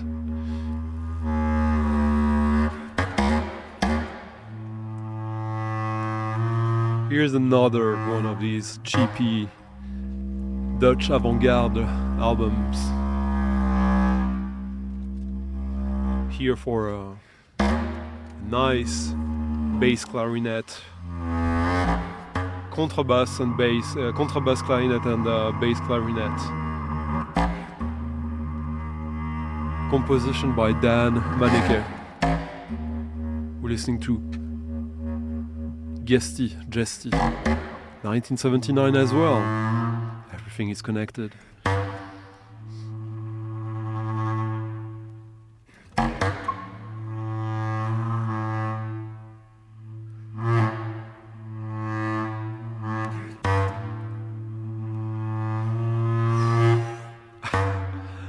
I love how physical this is.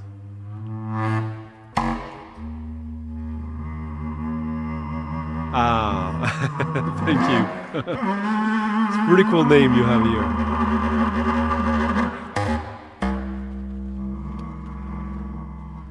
Here's the record in question.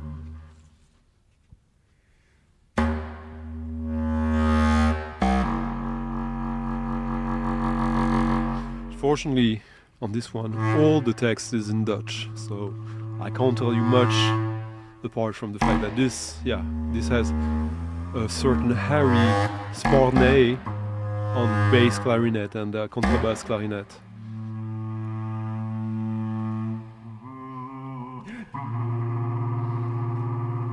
But this sort of has a feeling of another album from the same year, the Desarmé Solo by Michel Portal, although this is straight up avant-garde. There's no groove to this. But it's still pretty cool.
Yeah.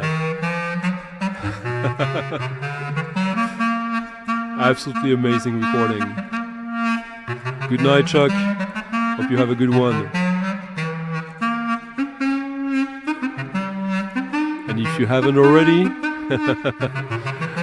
and you enjoyed this tonight, tip your DJ of the night. Follow the link in the description of the video. This is how this is happening every week.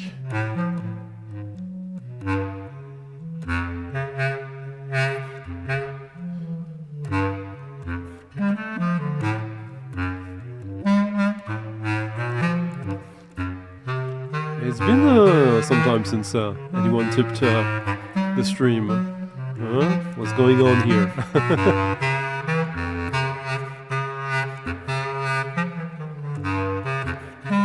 Good night, Future Face, to you too.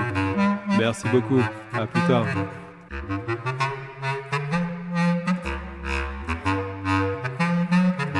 Yeah, we still got like a good half hour to go. 30-35 minutes.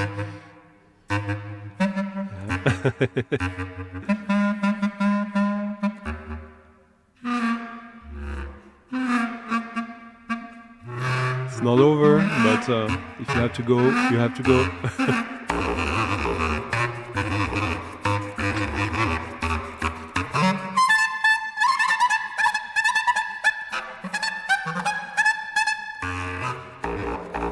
By the way, this is the clarinet track of the album. The rest is not.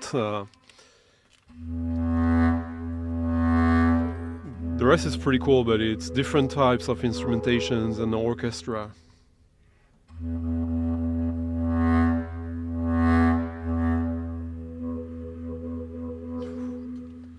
But I really love this track.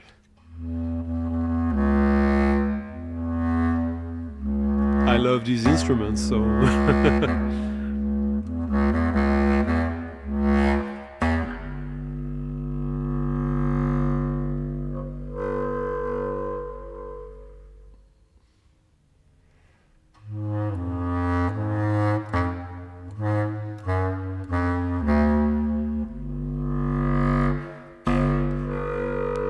tomorrow I might very well pay a 4-figure sum for a record.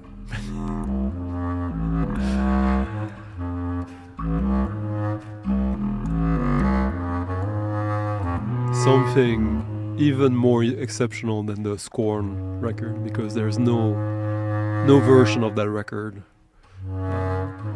but a test pressing. Also from 79. We'll see if I can afford it. So thank you already for all the people who've helped supporting the stream that way. Yeah, not easy.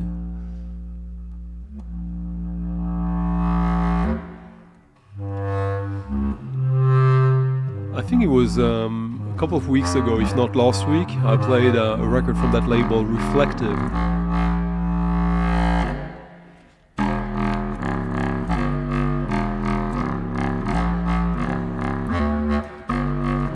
And they're called Reflective because one side of their labels always have these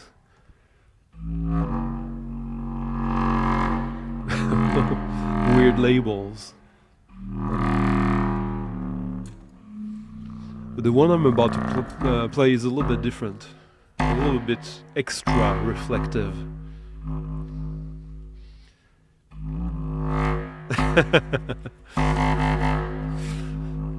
I don't drink that much indeed, John, but still, I wish to keep my options.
This used to be a super cheap record that no one cared about. Might still be the case.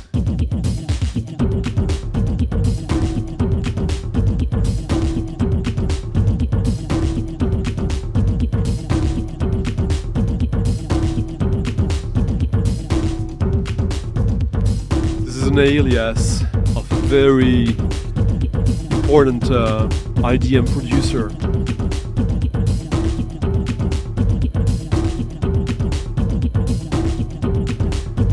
And he has a bunch of albums under that name, but this is the best one as far as I'm concerned. From 1995.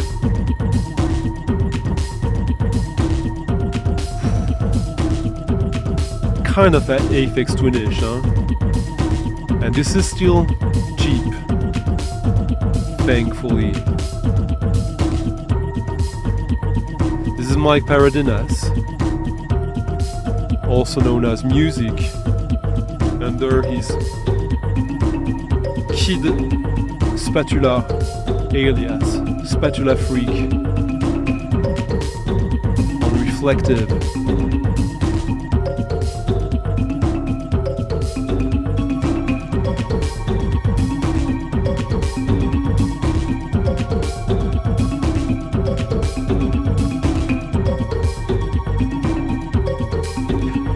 Sort of seal screen hand painted jacket.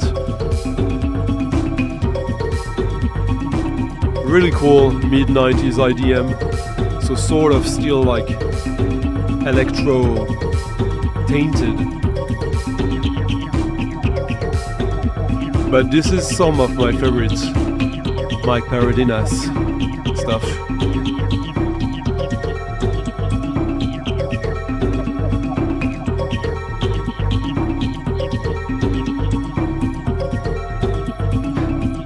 that really brings me back to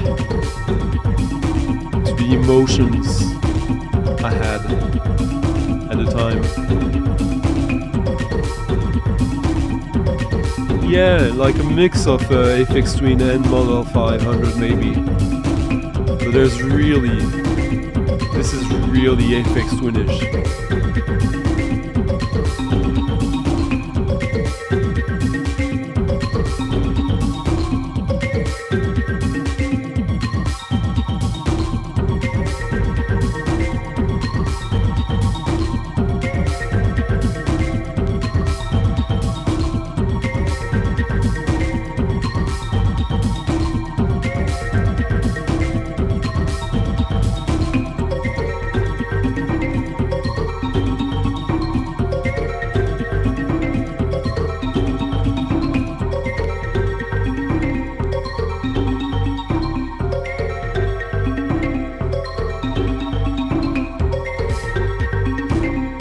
Yeah, that's what's cool about it, how raw it is. No one does IDM like that anymore, which is normal. The tools have changed.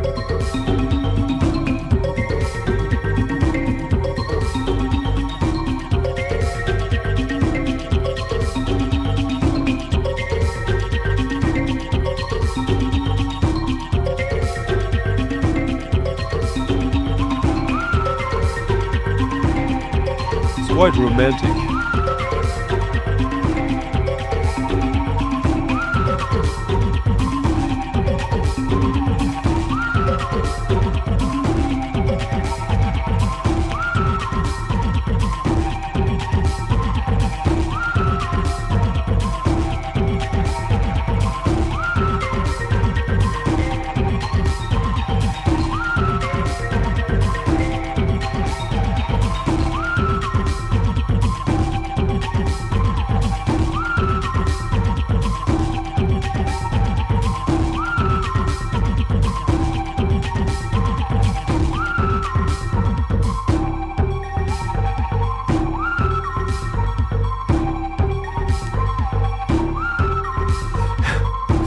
Yeah, you always tend to see it that way, especially when you live it.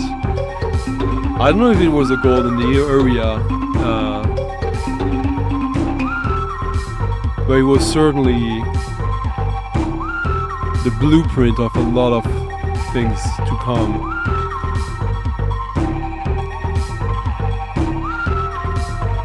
I think the gold area starts right after this, like in 96, actually.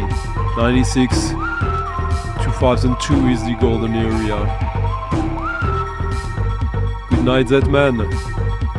Hope you had fun. Yeah.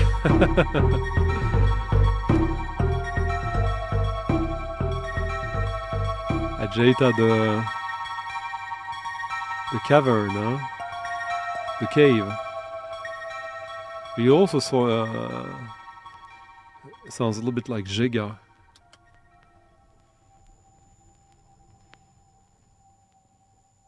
Isn't Jeita the cave in Israel? Where is it? François Bale did an album of recording of musique concrète with recordings of it. Yeah, sci-fi romantic. Yeah, it was pretty romantic. Soon enough, you would have much less melodies in tracks like that. From Kid Spatula.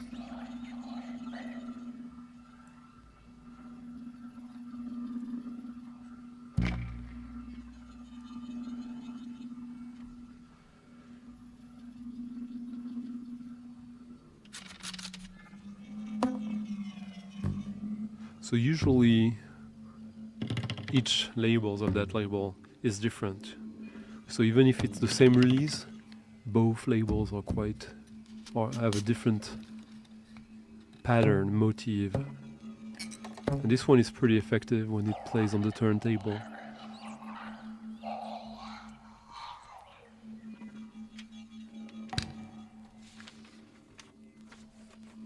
But either way, we're back in Israel. I know. I disagree with that.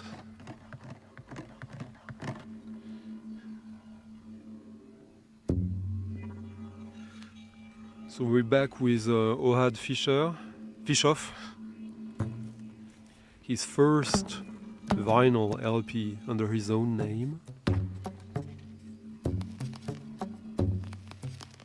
On a label I really love. Entract.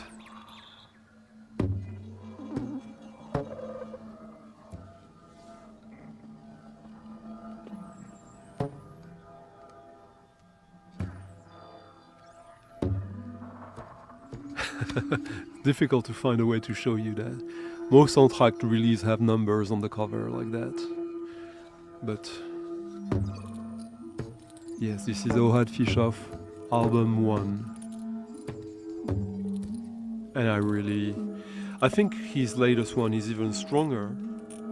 But this is good. Where is Jeta? Yeah, I think it's in the Levant. But I'm not really sure. I guess a quick Google search will tell us. It's in Lebanon, in Beirut, nearby Beirut.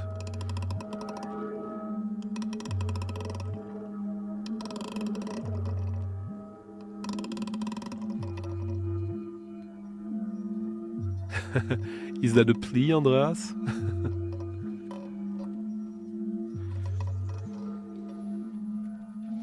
Well, if I only play one type of music, though.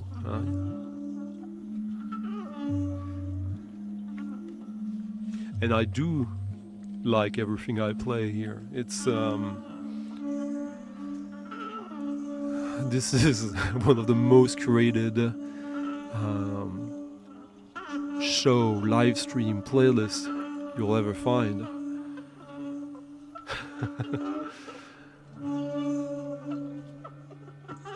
Although it might seem disjointed at times, but it's just because I love contrast so much.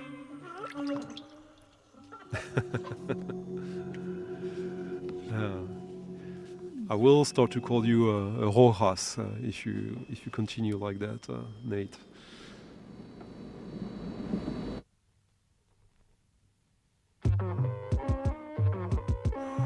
Love this.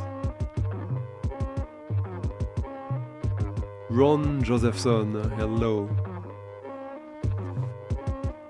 What kind of avatar is that?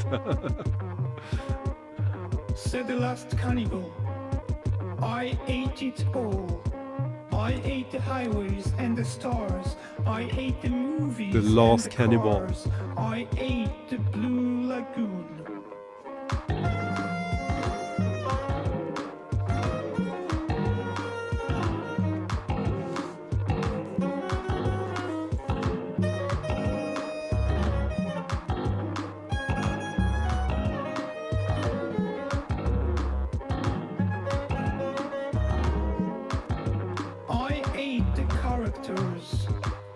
The reformer, the boxing champ, the ultra lover. This is still the Ohad's album. I ate them all and waited. Let me give you a link to that one. This came out like 5 years ago or so.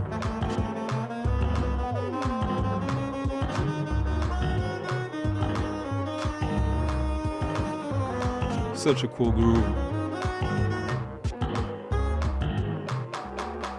The future came and went, crackling wooden 2019, yeah. There is a season and Cheap a time one. Most to every released on purpose Entract under the heavens. are I easy ate to the find at a Blue decent Lagoon. price. I ate the Blue Lagoon. There it is.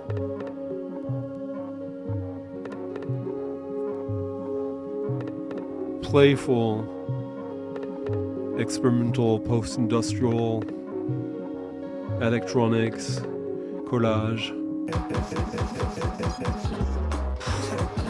Ohad also, if you haven't watched the chat we had together on the stream, He's a dancer.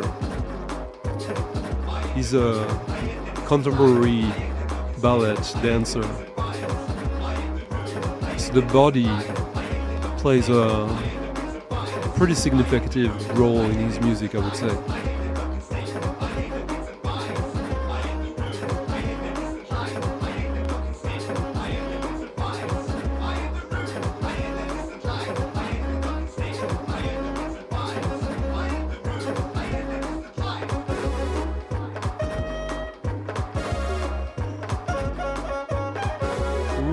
Ooh.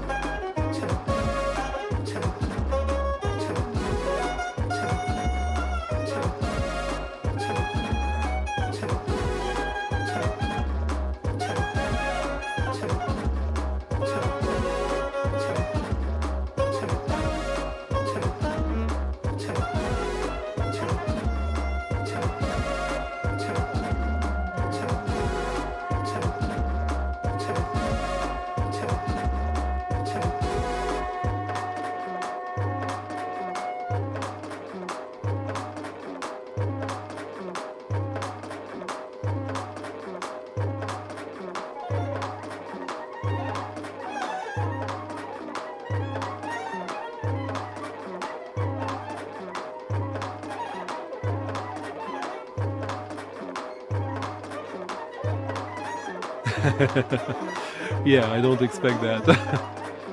Yeah, a little bit, I see that. And why not, huh?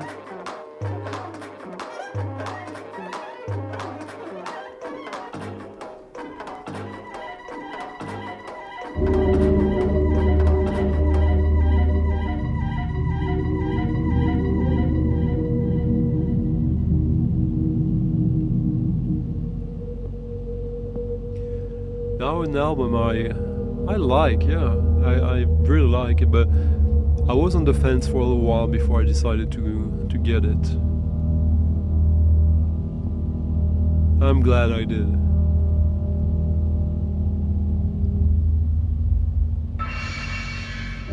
Bavarian Hauntology.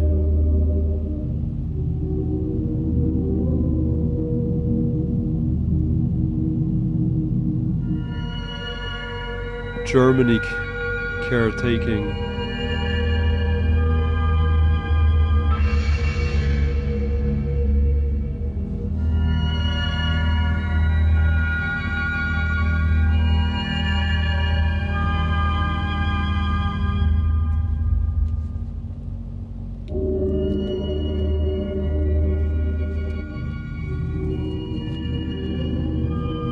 This is a beloved project.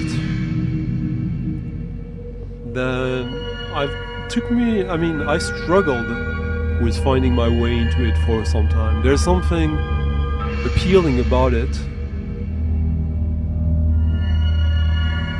There's also something that kind of puts me off.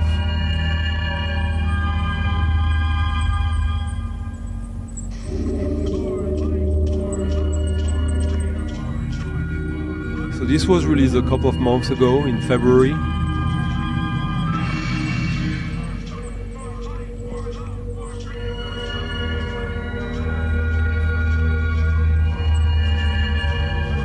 And I liked his most recent album from last year, but this one, I think, the difference is made also by the fact that it's a collaboration.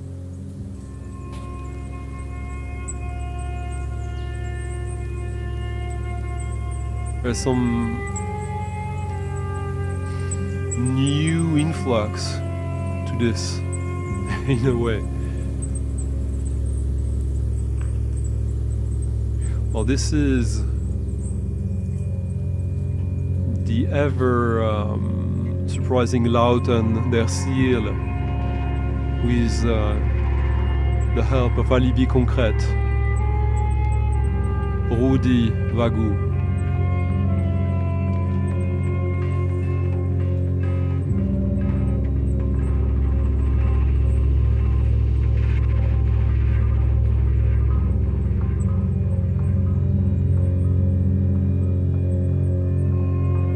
mastered by Giuseppe Ielasi, who just released an album, a split album on GRM Portraits.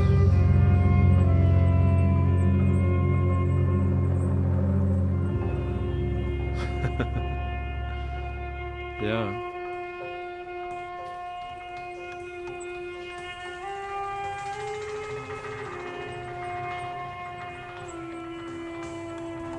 So, it's not totally clear to me, but I think this is a split album and that we're listening to Rowdy Vagu here. Both sides are great, but it's really the first side that got me to buy this.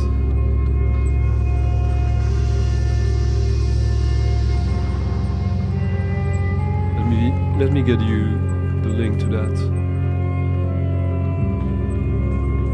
Here it is.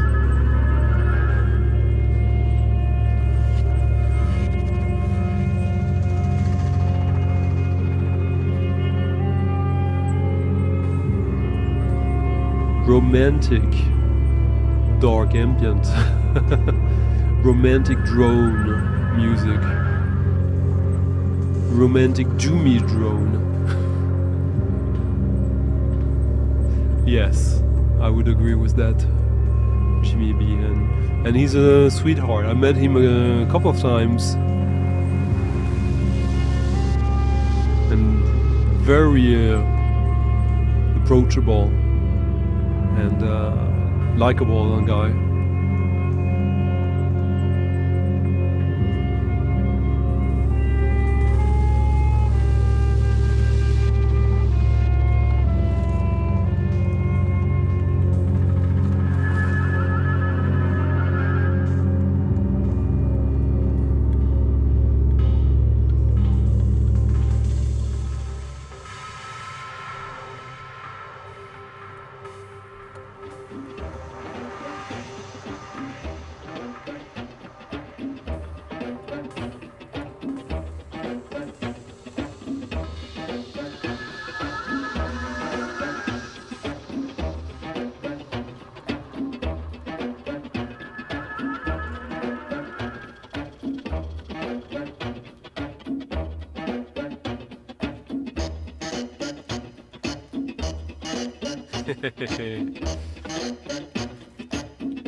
Now, who's my favorite? Nurse with Wound. That record that he did for the Musique Ultime Festival in France.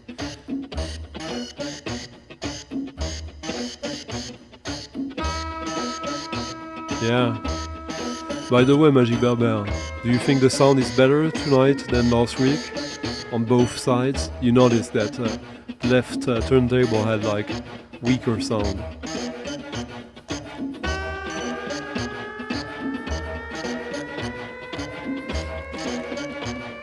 I love this. So much detail, so much stuff to uncover.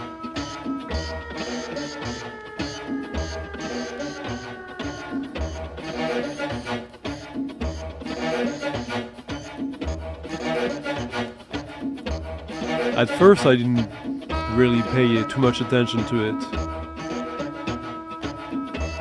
But this is one of my favorite record covers ever. And I love the music.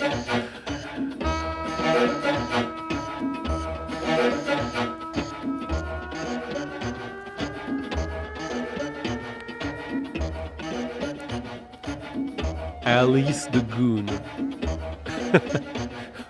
Also that name, I mean, come on, Alice the Goon.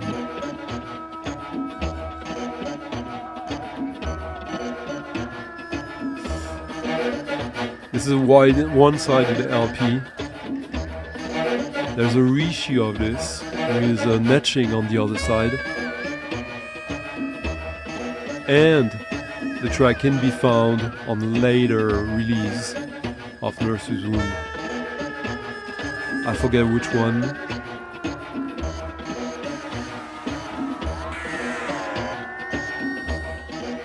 But I'm sure you'll be able to. Yeah, on the funeral music for Perez Prado, Alice the Goon,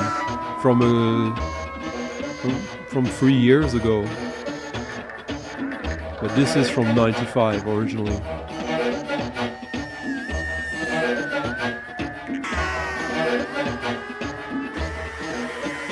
Yes, Babs did the cover.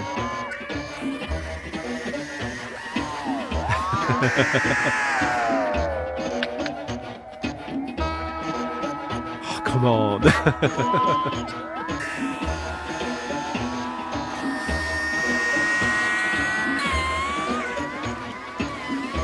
Anyways, I hope everyone had fun. I hope you all found something that excited you, that you might seek out and get for yourself. And does anyone have some fun planned for the weekend?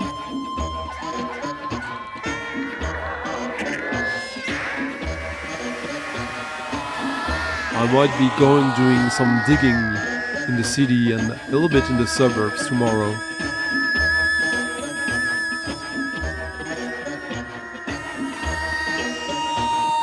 And on Sunday, I hope I'll be playing records to kids.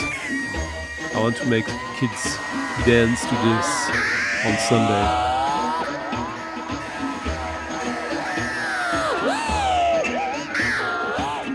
Indy and Elle, hope you will dance to this.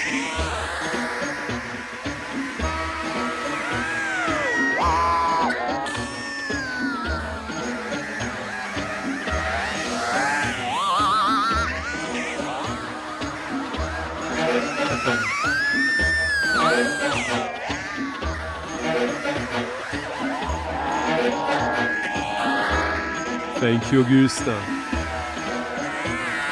Yeah, I'm pretty happy with how it turned out tonight. Directions.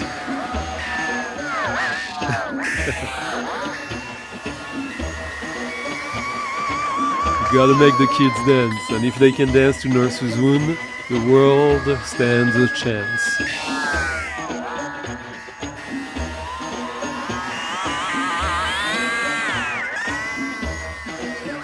So by all means now, whenever you're watching this now, you live or in a hypothetical future that could be tomorrow, that could be next week, that could be next year, that could be in 100 years, leave a thumbs up to the video, leave a thumbs up to the kids dancing to Nurse's Wound, and leave us a comment if you have something to share. And if you haven't already and you like this and like that I try to do this every week and want to help out for this to be as good as tonight, if you can, by all means, leave us a tip your DJ of the night, follow the links in the description of the video and support the channel.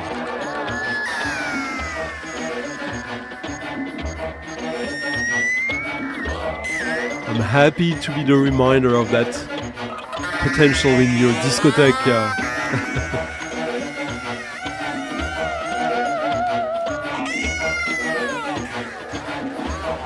Nice. Yeah. Really, Andreas? Wow. You tell us next week. Cheers, Mauricio, and everyone who wants to spend 20 minutes more investigating music, follow Mauricio's channel and go check his first video. Good stuff.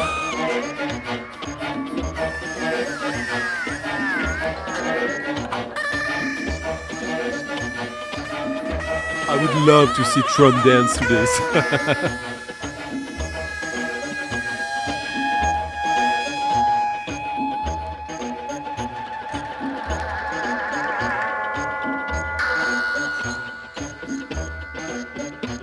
Gotta love Steven Stapleton. It's so easy, baby. It's so His name is this, Maurizio BF. Just Google him in YouTube and you'll find it.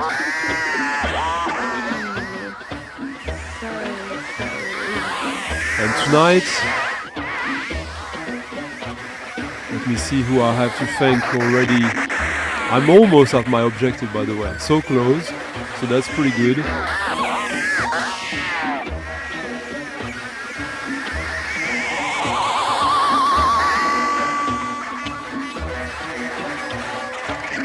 I have to thank John Levinson,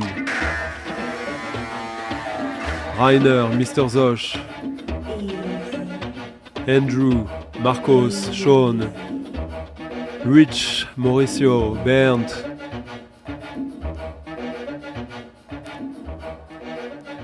Frank, PPG as well, Frederic, and Barry.